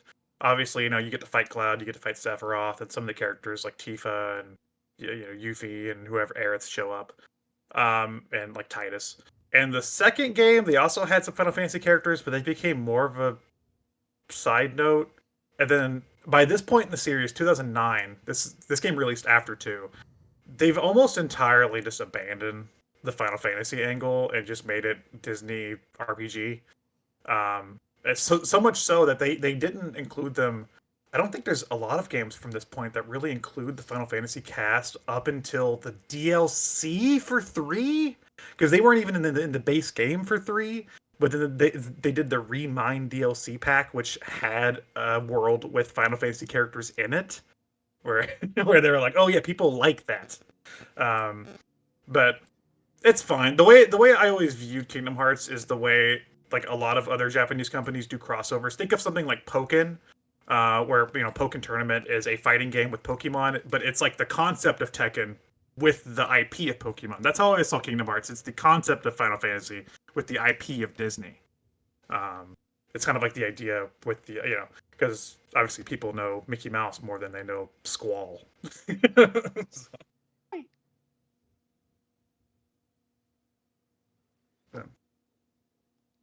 Cool game. All right. Well, Glad I played it again. Cool. If you have a DS, I don't give a shit. Play it, whatever. thank you for the Kingdom Hearts lore. And if you need to dip out, feel free. I will now take the ball, throw it in the air, And run. and I will extend a hand of generosity and pass it to Spencer. Go ahead. Sympathy ball. Nice pass. Oh, is Alex gonna stay? For now. Okay. Why? Because I'm talking about that game. What is it? Oh, which one? Just say it. Well, Final Fantasy VII remake. Oh, okay. Okay. Let's see. So the reason we're doing it, I say that is because we're doing this for RPG Archive. Little spoiler alert there. And he was gonna do this one originally, but he didn't want. He's had things he wanted to say that he didn't want on here.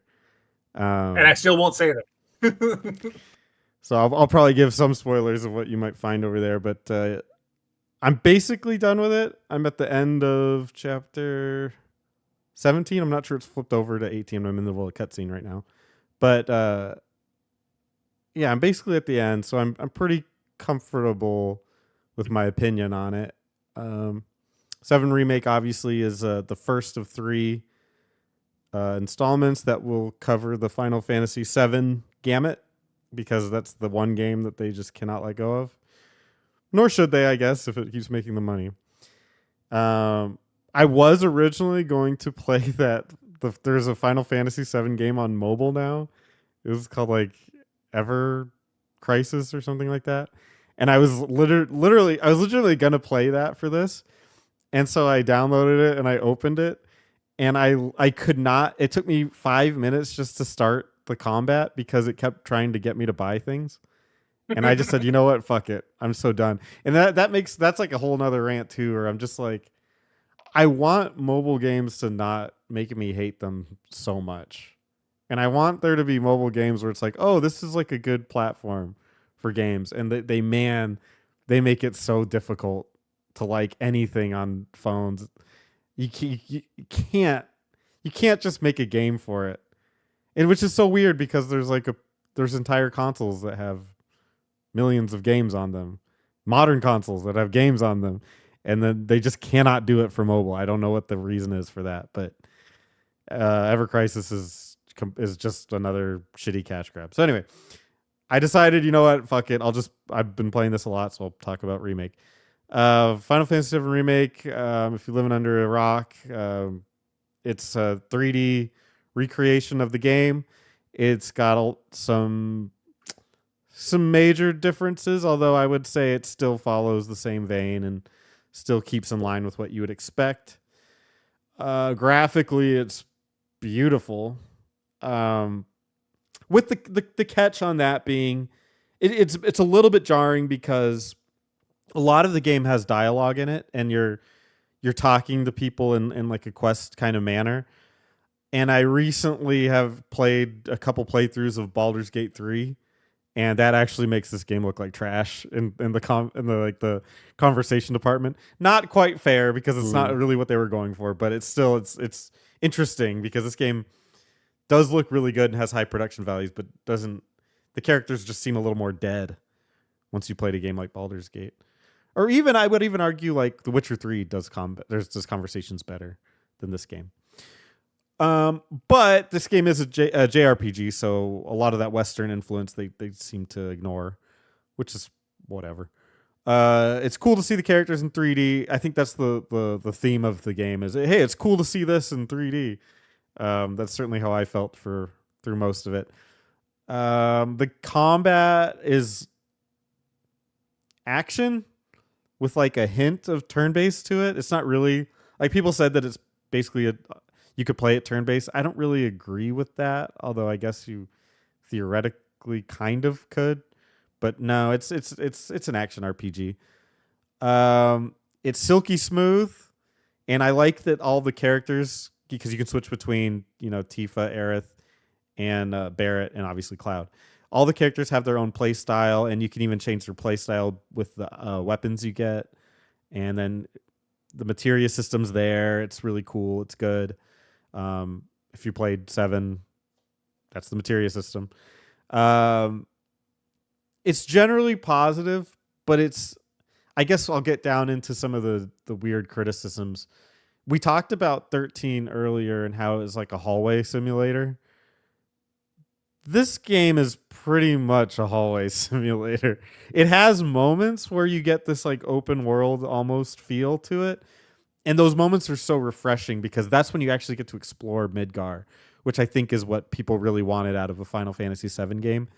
And those moments really offer this glimpse into the world, and they're outstanding. And then for a lot of it, they're like, now that you've explored, go down this hallway, and you'll know exactly where to go because we'll put the quest marker right there. I don't know that gets into a whole discussion of like, are you being tricked by a game at times? Are you being fooled? And did 13 just not fool you enough? Or is 7 like we're so blinded by the fact that we like 7 that we were happy enough to see everything in 3D and in like really good graphics?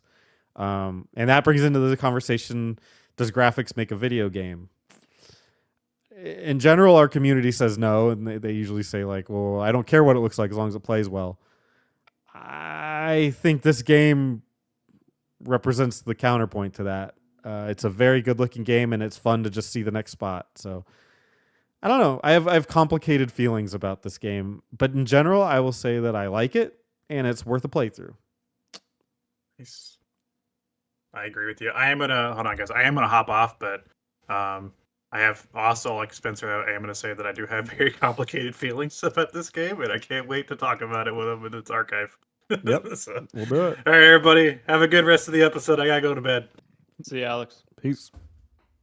Spencer, you know how in 15, as you progress through the game, chunks of the world become available, and at some point, chunks of the world become unavailable?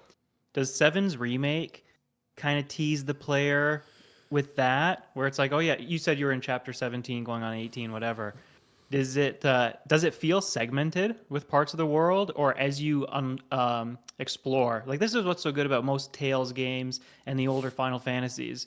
Usually, once you expand the boundaries of your world via raft or airship or whatever, the rest of the world remains open to you. Does it do that? For most of the game, yeah. But it doesn't offer major incentive to do so. Like, once you've done all the quests that are in the main little city, the first city in Midgar, there's really no reason to go back. I mean, you might have to go to 7th Heaven to continue the story. But there's not like a continuous quest chain there. The new quests get added there. Maybe there is, and I just missed them. I don't know. But for my playthrough, I just didn't feel pulled to do anything or explore that any more than I did. There is a point of no return. There's a couple of those actually, so that exists. But even so, the game is not really open world. Think of like, did you play Dragon Quest 11? No. Okay, so Dragon Quest 11. One of my big problems with it is that it makes you feel. It wants to make you feel like it's open world. And it gives you like this great view of the world, but it's a highly instanced experience. Right. And there's a lot of like like if you're just looking at the world, you're like, oh, I'm going down a mountain path. That's cool. Mhm. Like I can see the mountains, I can see formations here, I can see all this cool like stuff. But when you really look at what the game is and you're noticing, oh, there's a mini map. So if you look at the mini map, it's like here's the world where you're at, and then it's a straight line. Yeah. And it might zig, it might zag, but it's a straight line. There is no turning off of it. And a lot of the game is that. And I think, ironically, if they would have just gotten rid of the mini map, you would have been more fooled than if you weren't. Who's to say what the right decision is there? But again, I have mixed feelings. But I would have preferred to explore Midgar in a more open way. And if they were to have made a big world like a GTA almost, but in Final Fantasy of Midgar, holy shit. Like that would have been incredible. Now I hear that the second one is a lot more open world, which is interesting, and I can't wait to try it and see what they do with that. But as it stands, this is a very straightforward game. When you say the second one, what is the second one? Well, there's three iterations. This is the first episode. There's a second one that came out this summer, and it's more open world. It's like after Midgar. You're doing like They're only up to the second episode? yeah. Yeah. Hasn't And this it's game really been announced for like 10 years? Yeah, the first one came out like 3 or 4 years 3 or 4 years 2020. ago? Yeah, Yeah. 20, 21, 20. And then the next one just came out this summer. So it's the third one's gonna come out in probably, who knows, like 4 years or something. They're moving at a snail's pace. You know, I think if this game came out as a full thing in 2020, it probably would have had a shot at being like one of those great games. But I think it's getting outpaced right now, just from the sounds of it. And besides which, who the fuck plays Final Fantasy VII past Midgar? And that's a joke. I mean, you know, we finished it. But, you know, when we're talking Final Fantasy VII and the most memorable parts, it really, everybody thinks of Midgar. I agree with that. I think like when you're going like episode 3, like it's only going downhill, like theoretically. And then I've just kind of watched along as somebody who I played Final Fantasy VII for the first time in 2021, was it? You know, all the way through. I had dabbled in it before, but you know, I kind of watched along as this game was getting announced, and people were like, "Oh yeah, the Final Fantasy VII remake, like it's gonna be great, it's gonna be great." And then they did this episode crap. I was just like, it was like really like I didn't understand, like, I think like you're saying the blinders being on to some of the way the game is being rolled out.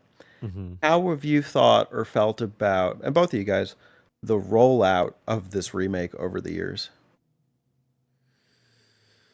I'm okay with it. This game alone is about 40 hours of playthrough, and it's just Midgar. But like you said, I think Midgar is the most popular part of Final Fantasy VII. So I think they really wanted to take their time and go through it.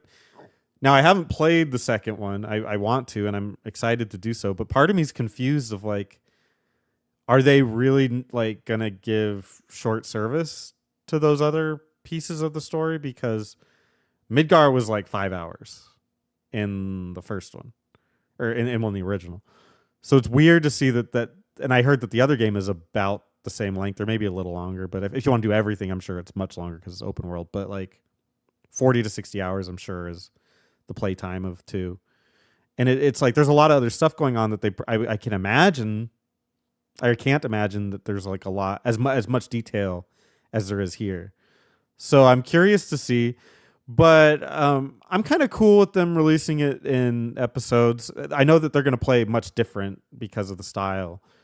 But I've heard other people tell me that they're very disappointed it's coming out in chapters. One of my friends was like, "I'll just wait till they're all released," and I'm like, "It's gonna be like 4 or 5 years, dude." But go nuts. The guy has already said that it made it. I think it's Tetsuya or whatever. He said that, or whatever his name is.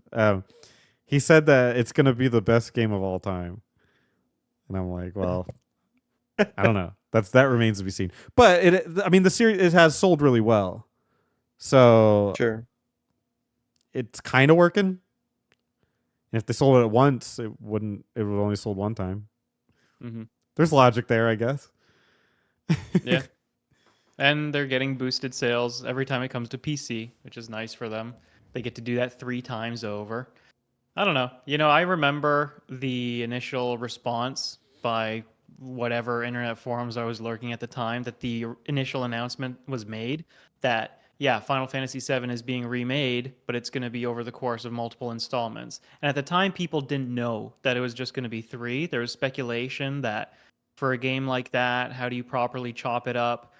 How would they want to spread it out? I think once people started hearing a number of years as an estimate, it was like, oh God, that means they're going to be planning something like 7 installments for this game. Personally, I thought it was a stupid decision at the time. And now my opinion hasn't shifted that much. I understand it more as a business decision, but I feel like it also carries a lot of risk. And if I compare it to a game like Elden Ring, which I loved, Elden Ring easily gets into my top 15 games of all time. I lost interest before the DLC came out. I was excited when the announcement was made, and I feel like it got to the point where I'll just play Shadow of the Erdtree whenever. At this point, because I've even missed the hype window with the Shadow of the Erdtree's launch. I can wait for it to go on sale. I can play it at my leisure, whatever. And I imagine, maybe kind of similar to Spencer, I'd play the first installment. Now you're ready to go on to the second, like that, pretty much. Yeah, Okay, I so think so. my own way of doing it, I guess, is I can imagine myself playing the first installment if I had it, and then just being like, yeah, I can't wait for the next one to come out. 1 year passes, 2 years pass, 3 years pass.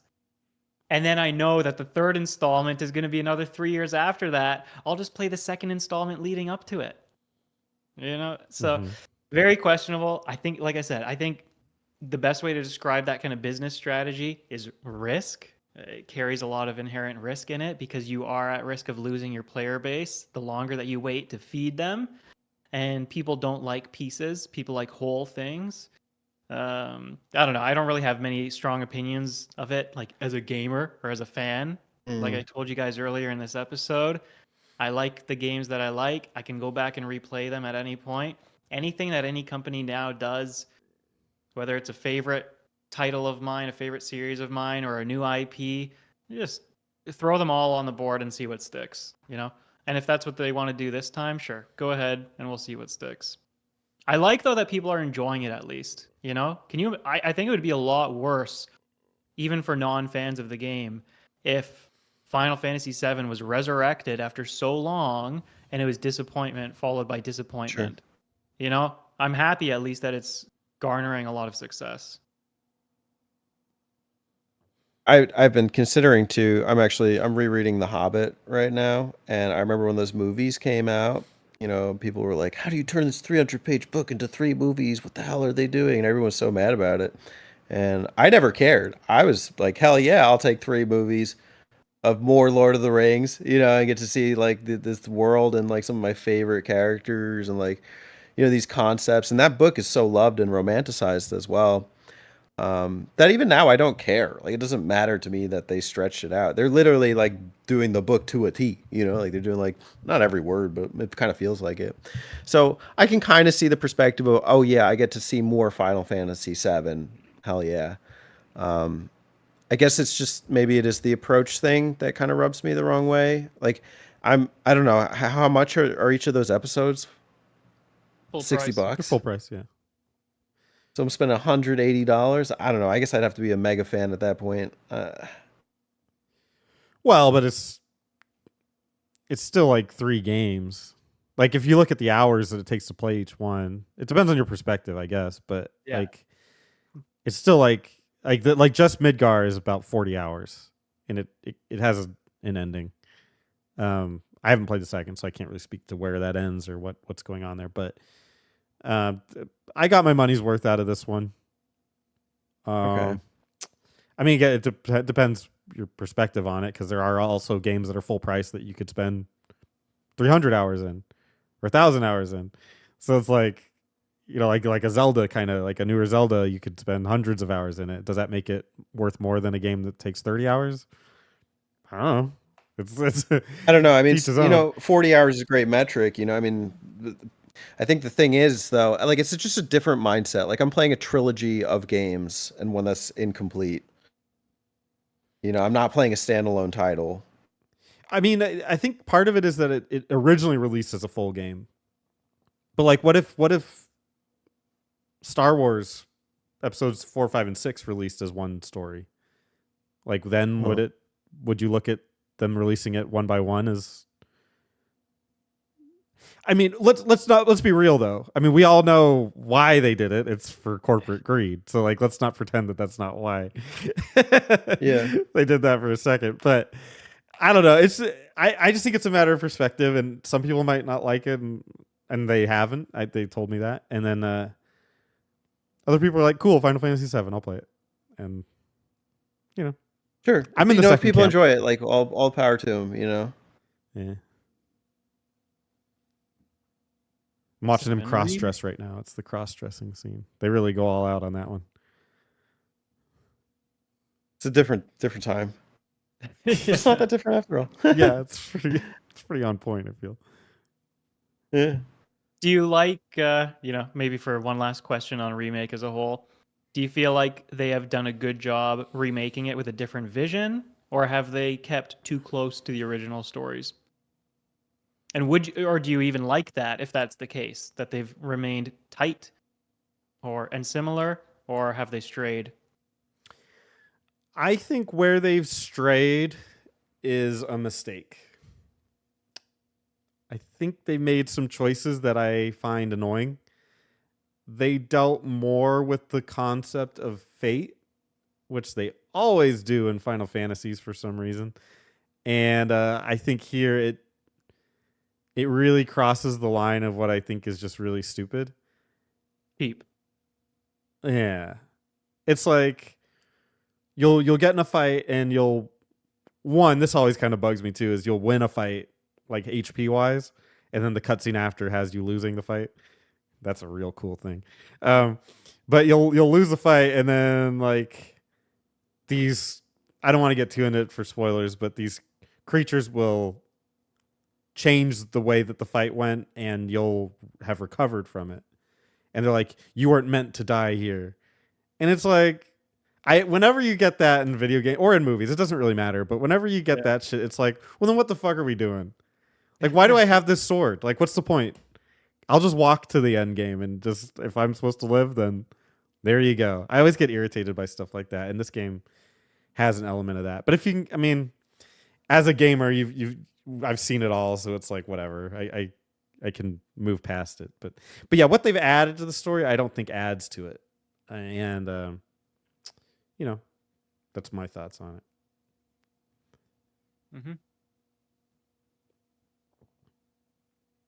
Cool. Well, thank you for tackling the remake, episode 1. Yeah. Pass it on to you, Teddy. All right, I'll give you a second so you can pull up the trailer. This game is called Stranger of Paradise, Final Fantasy Origin. Oh, I was going to bring that up. That's funny. Good stuff. Yeah, I'm not finished, but I guess I'll announce that formally.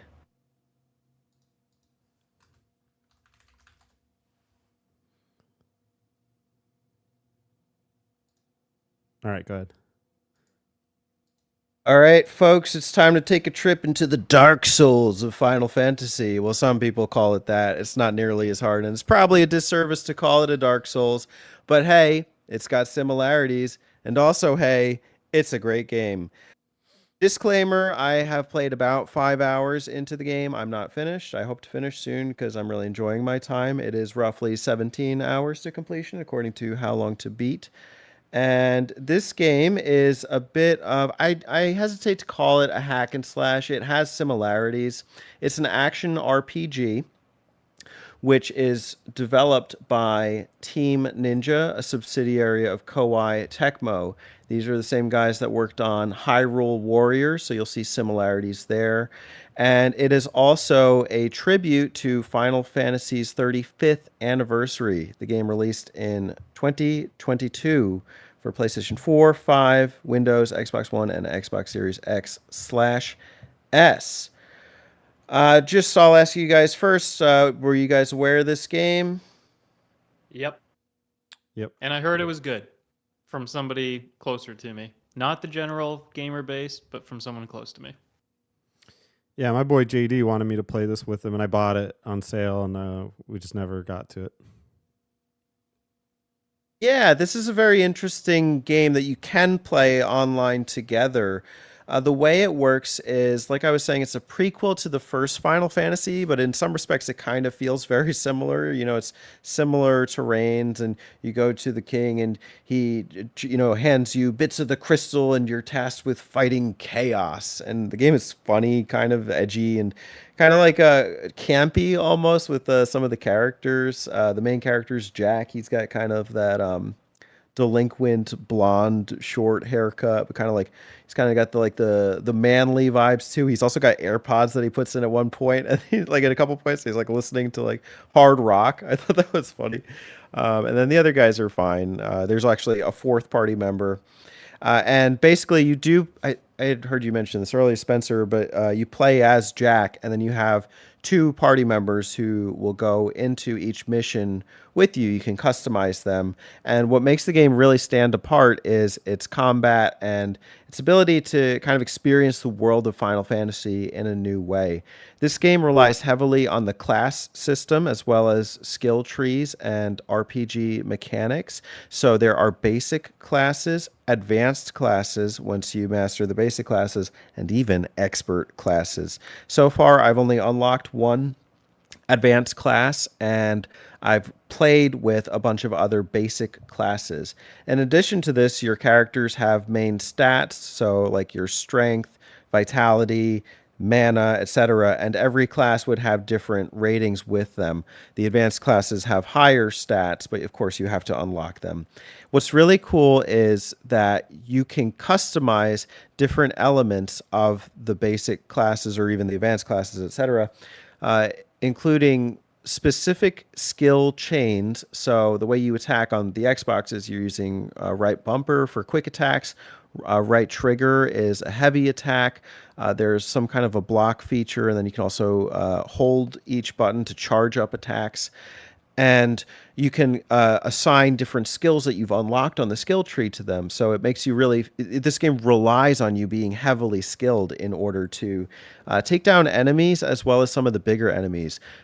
Just another note, there are 3 difficulties to pick from. If you want to play on baby mode, you play on the story mode so you can experience the story of the game. I'm playing action, and I'll tell you, the first major boss in one of the missions I had to fight, I just kept dying over and over, and I wasn't understanding, like, what am I doing wrong?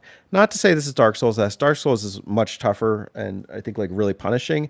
This one is more like, do you understand evasions, chains, blocks, your light bringer ability, and even just how to play each class. There's like from the start, I think it's like in the first mission, maybe 5, 6, 7 classes. A lot of your standard ones. There's a sword fighter, so there's regular sword and shield. There's great swords.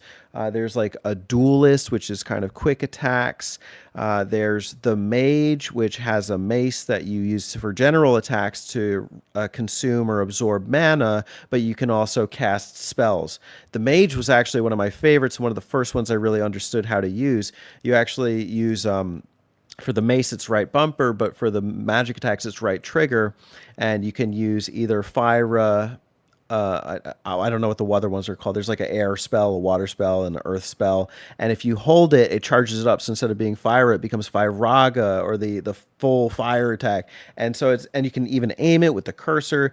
It has a very complex combat system, and it's so rewarding once you really get the feel of it.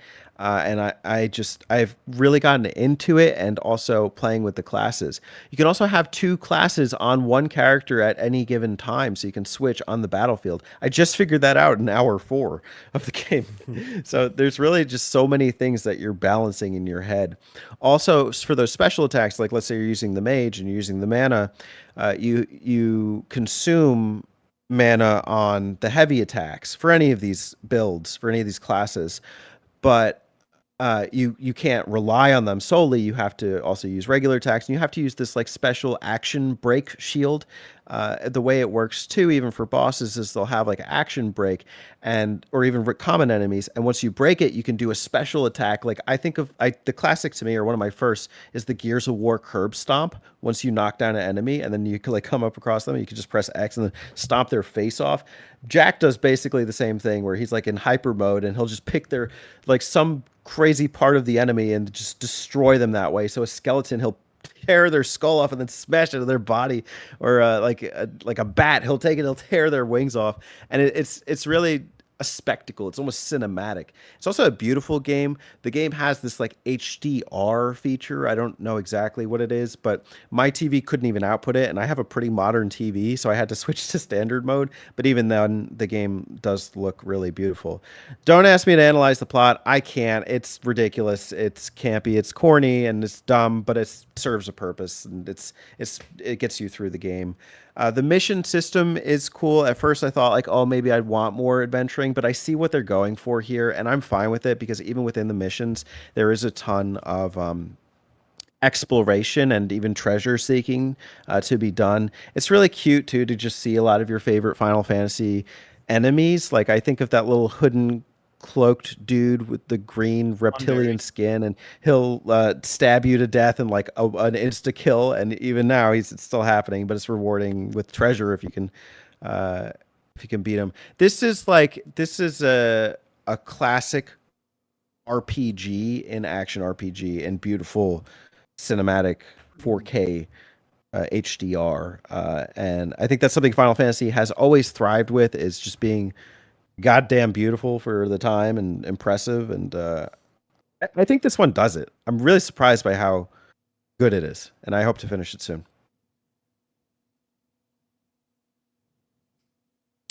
Have you considered playing it multiplayer? Yeah, sure. I mean, I'm just enjoying on single player, but I would play a multiplayer run. Did you know how it works? I imagine, I don't know. I mean, maybe we could look this up, but I imagine that one of the players, like, you can start a party when you go into a mission.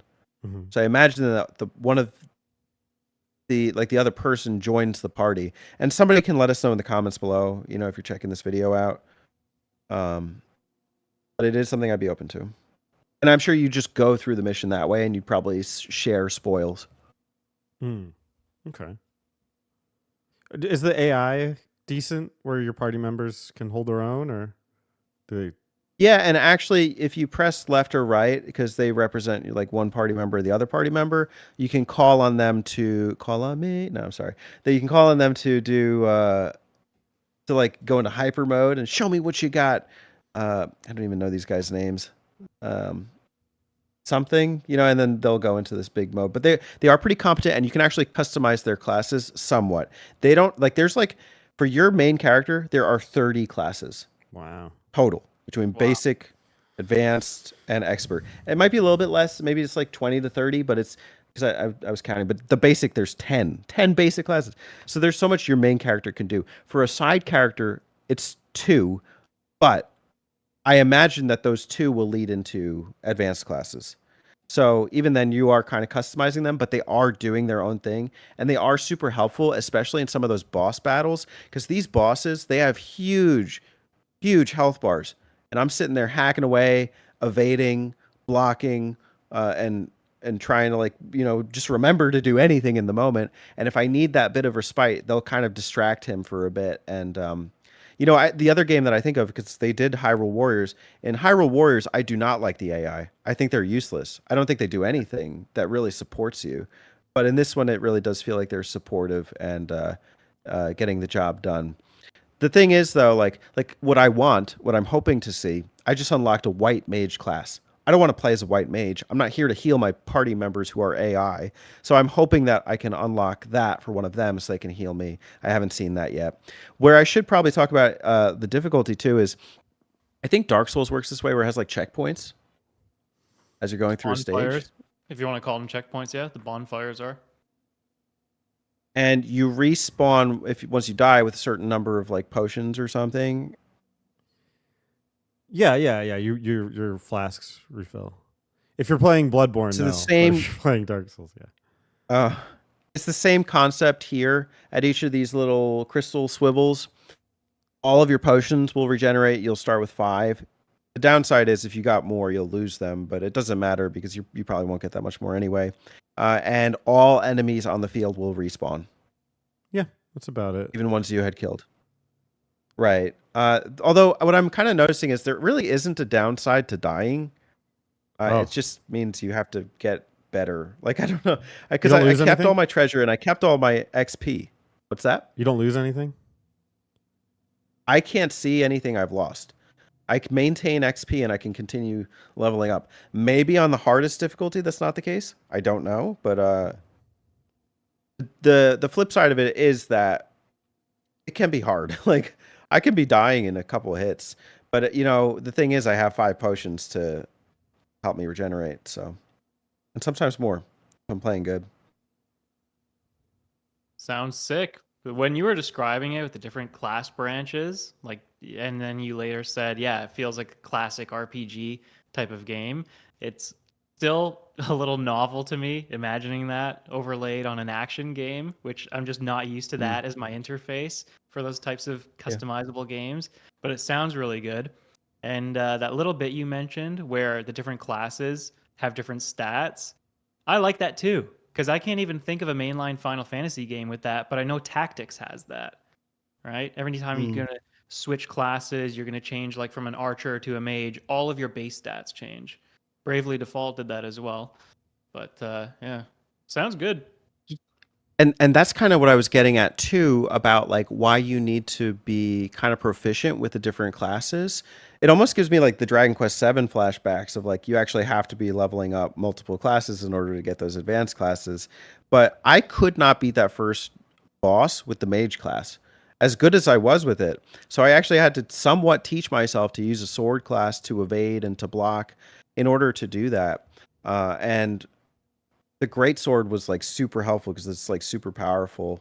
But of course, you're a little weaker in terms of your defense and your quickness. So, you have to compensate and just figure out what's the best for each boss. Right now, I just fought a boss that's super fast on a horse.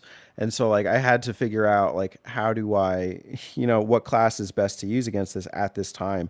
Also another cool feature, so the enemies, they'll have different types of attacks. Like they'll have like their special chain attacks or regular attacks or even these ones that are outlined in purple, which are their specials. So what you can do is if you use there's 2 blocks. There's a standard block, which is left bumper, or there's like, I don't know what they call it, but I'll just call it a magic block for now, where you're using your red crystal power to block their attacks. And you can absorb their ability that they use and then use it back in them in a finite manner, whatever class you have. And so I really like exploring the different classes. Once you max a class out, then you want to kind of avoid it because there's no point to keeping it on because you're not going to keep leveling it up. Unless you want to use it to like for a kind of an easy win on a boss or something. But even then, like I feel like there's enough commonality between certain classes. Like I got 3 sword classes. Like once I max out great swords, I'm going to do the regular sword class, or even that duelist one. They also have maces, or not maces. I'm sorry, axes. I forget what that one's called. Yeah. They have a bare fist one. So that's a kind of a throwback too to like Final that Fantasy kind of 1 weapons. RPG player. Mm-hmm. Right. Yeah, exactly. And that's where this game is kind of paying its tributes to. The game is only $40 regular price. I did get it on sale for $20, but I think it's worth the $40. Mm-hmm. Sounds good. I liked it when you said that it's not like Dark Souls bosses where they just punish you, but in this game they want you to know how to dodge, block, and evade. Why is it much different? Is it not much different? That's kind of the definition of Dark Souls. No. Yeah. I liked it. I thought you were bringing it up because it was like a slight against Dark Souls. Well, they kind of, yeah, where it's like that's kind of what they want you to know too in Dark Souls. I guess, yeah. Yeah, I could see how it would be seen that way. To my credit here, the Wikipedia calls it a Souls-like. Really? Well, not exactly, but I'll read the quote and we'll see where the subscript comes from. Okay, subscript says this comes from Game Rant. Okay, great. Oh no! The game, Oh A boy! review site critiquing the yeah, game. the game combines the job system with Souls-like gameplay. There you go. Oh, come on, it's not that wrong. You said it's dodge, block, and roll. So there you go. Don't give me game rant. Find a better one. I blocked Teddy, them. how about- I blocked them out of my feed. Oh, geez. Okay, Souls comes up 4 times. That's the first one. Let's see the next one. Yeah, let's see the next one. The problem is Okay, that that's like the subscript Souls itself. means a lot, I think, and it's more than just the combat. It's like The UI even is kind of Mhm. Souls-like now because you're gonna have your little flasks. You're gonna have your little number in the top left corner. But I think like exploration is part of it, and part of it is like Yeah. risk reward. That's really like a lot of it is like, do you keep pushing? Do you explore more, or do you play it safe? Yeah. And the Which you can kind of do, but what I think what offsets that in this one is you could just run past common enemies. You don't have to fight them. well, that's Elden Ring. But it's still it just depends. It's still there though. It's like I don't know. It's I get what, and we make a joke of it all the time on the show about is it the souls of this genre or whatever. Right. But it's that's a complex Easy thing. branding. Yeah, it's easy branding. It's a complex thing because a lot of people like outside will just be like, "Is it the Souls because it's hard?" And it's like there's so much more to it than Yeah. that. But Yeah. eh. Teddy, Anything, you call any of these anything, it's going to be a complex topic, you know. So how could you Polygon is the rate the other one. game? One rating is an action RPG game, so kind of its overall rating, but then another rating as a Final Fantasy entry. And you know, if you think about like Final Fantasy entries and what would kind of matter for a score, you could think of some of the recurring things like summons, the games that were kind of between 7 and 9. They focused on equipping your characters with little like stat increases. Some of them like between 3 and 5, it's about your classes. Even going back to 1, you could argue. So a couple of ratings I'm curious about.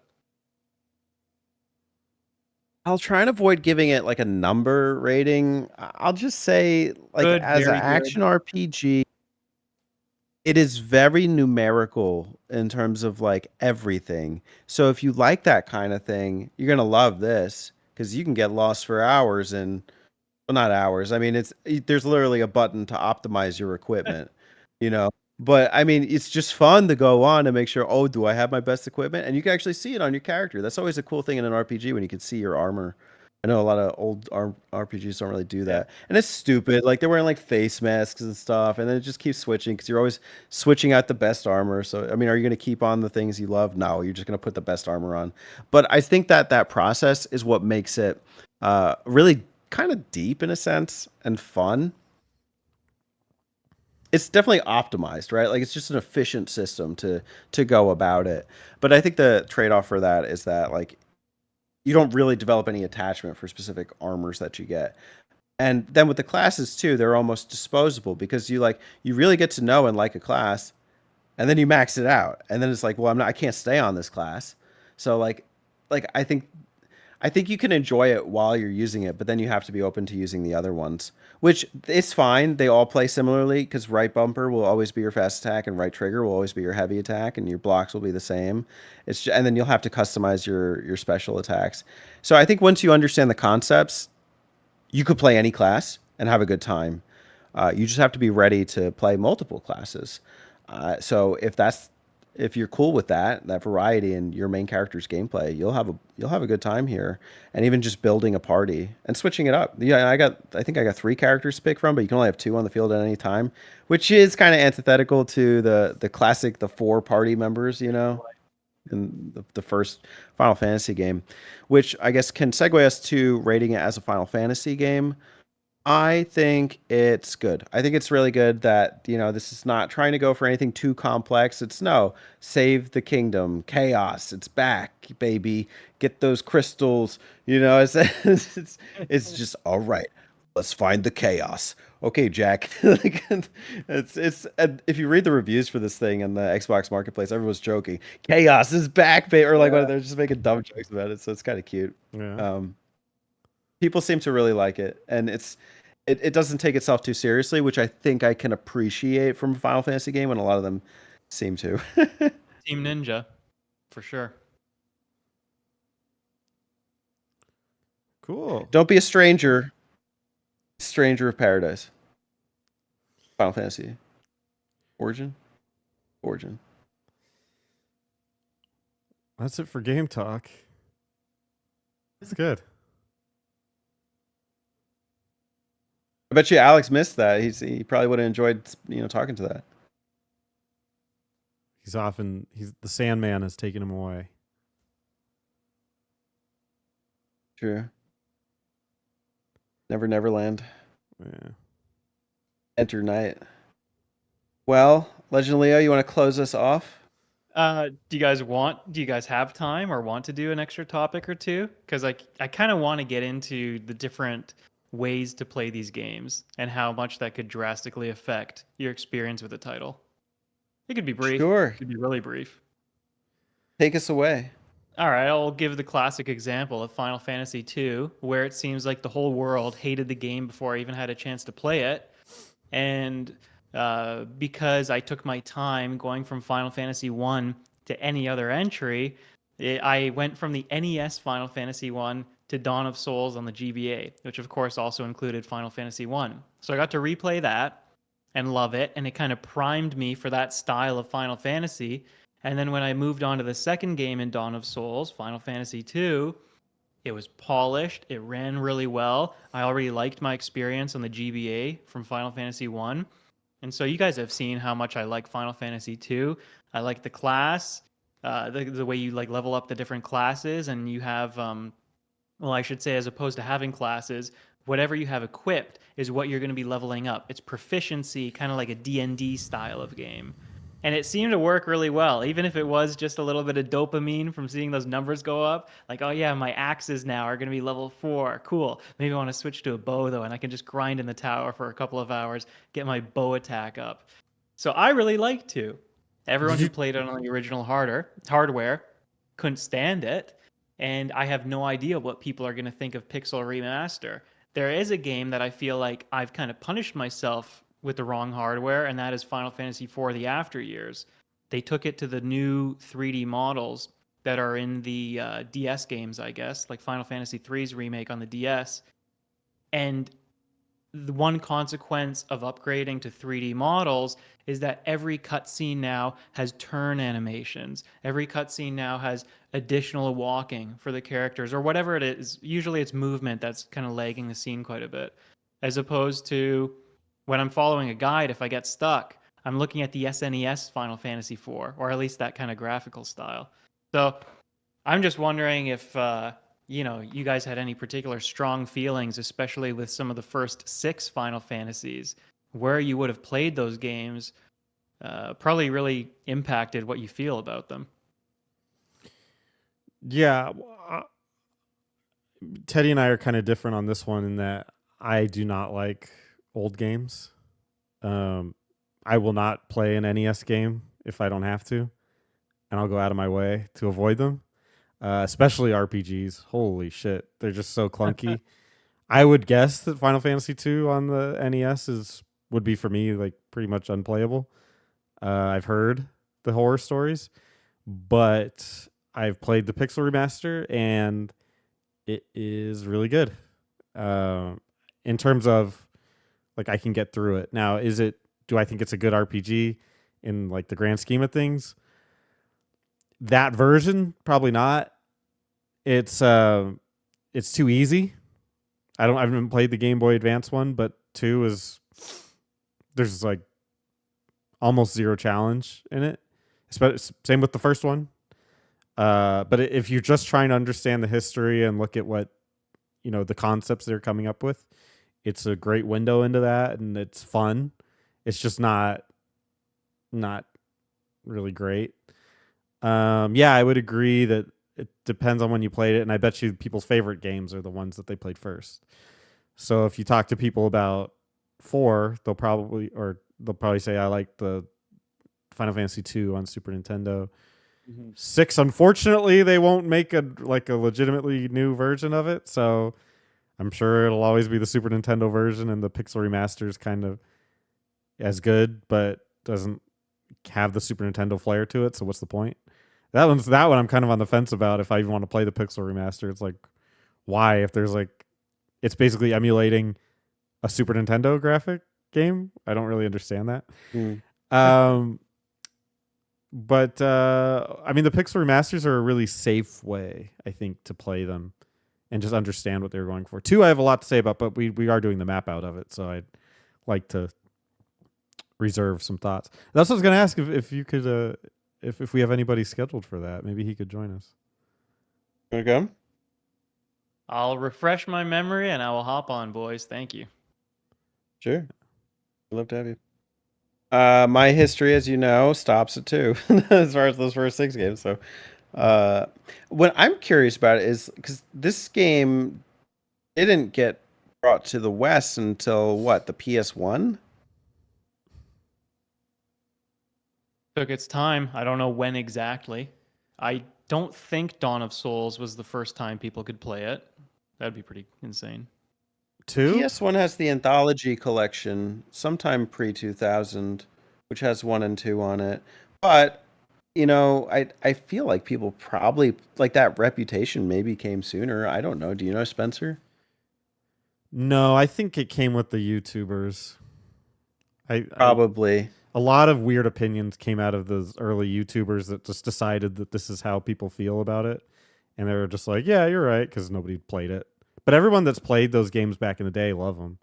I mean, that's why it's funny when people, they're like, nobody liked the first Final Fantasies. Well, it's weird that they kept making them because they're still here. So somebody liked them, and they were pre-YouTube, so their voice doesn't count. Even then, Japan didn't decide to give us this for however long. So there is a question there of what, like, maybe if we I do don't an know what archive on it, happened. we'll learn why. Or maybe it's more That's accurate true. to say that Nintendo of America didn't give it to you instead of Nintendo of Japan. Because I think America was the one who got to choose which games would come over. I don't know. I thought they were pretty open. Like with Dragon Quest, it was a regional decision. Dragon Warrior. Dragon War. Well, the people that owned it it was Dragon Quest, and they chose not to release 5 over here. So I don't know. That maybe, but I don't know the answer to that. Imagine living in an era where companies had to pick and choose which games everyone would get to play. Now it's just, oh, I can't wait for that to be translated. It's Yeah. a sure thing that's going to come over. Yeah. Remember the days of staggered releases? Japan getting games a year earlier, and then Europe getting them like 2 years later. Yeah. Fuck Europe, dude. Poor guys. That place sucks anyway. They don't deserve it. I'm But, glad you guys chimed in on that, though. But yeah, no, I think when people's origins matter a lot as what their opinions are. And I don't know, it's like I think some of that's nostalgia, which I think is a curse. I try really hard not to get affected by nostalgia. It's not easy. Like Chrono Trigger will always be my favorite game, and I'm just like, there's like every game that comes out now looks better than it, and I'm just like, well they got all those pixels, like who cares? Like, but it's better. They're better than Chrono Trigger, but to me it'll never be. But I try really hard not to be nostalgic, but I think it's tough. It's real tough for people because it's like when you're dealing with games they played from age 8 to like 18. Those are like formative year kind of games. And I think a lot of people really get stuck on those. And you know, whatever. Gaming is forever. It's not you literally don't have to move on. So who's to say what the right answer is there? Also, it's something that happens even outside of gaming. Think of all the adults you've met, and they'll be like, "Oh yeah, I was on the football team in high school too." It's like, you still think about that, huh? Yeah. It's just a thing. Yeah. Yeah.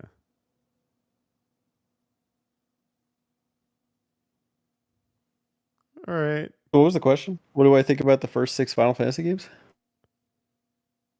Not more so the hardware and how you think it may have impacted you. But well, you played one on the NES, right? So got the Well, I played OG. the Pixel Remaster. oh, you did. Yeah. So I wonder then if you would even be able to notice in one playthrough of just the Pixel Remaster where the game may have felt lacking, or like you were kind of cheating yourself, or if it felt fine, felt good.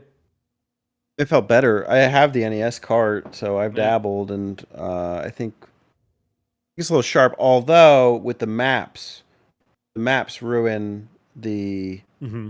dungeons Yeah. because it shows you where the treasure chests are on the map and basically the doors that you're supposed to go Oh. through. So a lot of that like thrill of the dungeon is compromised. And that's a good point because I heard somebody's critique on 3 was that a lot of the dungeons had padding in them. And it was like there's like a lot of open like places where you'd walk into a door and there's nothing in it, and it would just but you get a random encounter. But in like in the Pixel Remasters, you can just see through everything. So it's like that complaint is completely gone. Does that make the game better? I don't know, but I haven't played the NES version, so I couldn't tell you. Yeah, I think it's just safe to say it makes it different, which is Yeah. why you end up with a lot of different rankings when people take their Final Fantasies and they throw them together. It's like, well, why didn't you like number 2? Well, I played the first version and it sucked. Why did you like Final Fantasy 3? It's like I played it on the DS and it sucked. Yeah. Yeah. Maybe that's part of the 2's problem is that nobody here played it. Like it was all just there wasn't a Comparison. there wasn't a for it. group of people Contingent, yeah. constituent. I don't know. oh. There's a word for it, but there wasn't a group of Contingent, people yeah. that played it like on release over here. So there's no opinion like that. Like you'd have to get like the hardcore Japanese players or something. Right. Yeah. Nobody's defending it. I probably was GBA centric though. That's because that's like right before the YouTube era, so maybe. Even then, like I don't think that system is that worth saying like this game sucks for. I do Not the think way that we it's- played it. Mm. Who knows how the first there one? a I mean, I don't difference? ever played the NES version. I don't know what it. Maybe it's like the numbers were different. Nobody played the NES version. It was on the Famicom. Right. It That's wasn't what I on the mean. Is NES. like if that's the version they're complaining about, and they like went back and got a translated thing, and No, I bet you nobody they did. that. yeah, Hey, no, you can Who? read some of my comment section. Yeah, people did. those are the ones that are complaining because and nobody's going to complain about the Game Boy Advance one being like too hard because by that time they just sanitized it and it's like it's pretty Eddie, clean. I was the outlier in my own comment section for playing the GBA version, for playing Dawn of Souls. Yeah. Everyone else Mhm. was coming at me with their older experiences of Final Fantasy 2. And I'm like, oh, sorry, guys. Too bad for you. Maybe on the PS1. I don't know though. That sounds so weird. Yeah. Well, Even then, like Dragon Warrior 2 has that like reputation as being kind of brutal as well. I think people kind of look past it now. I don't know.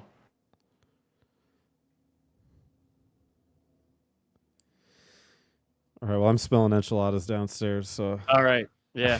I can wrap it up if you want. You asked me to earlier. yeah. Okay. Go right okay. ahead. And all right.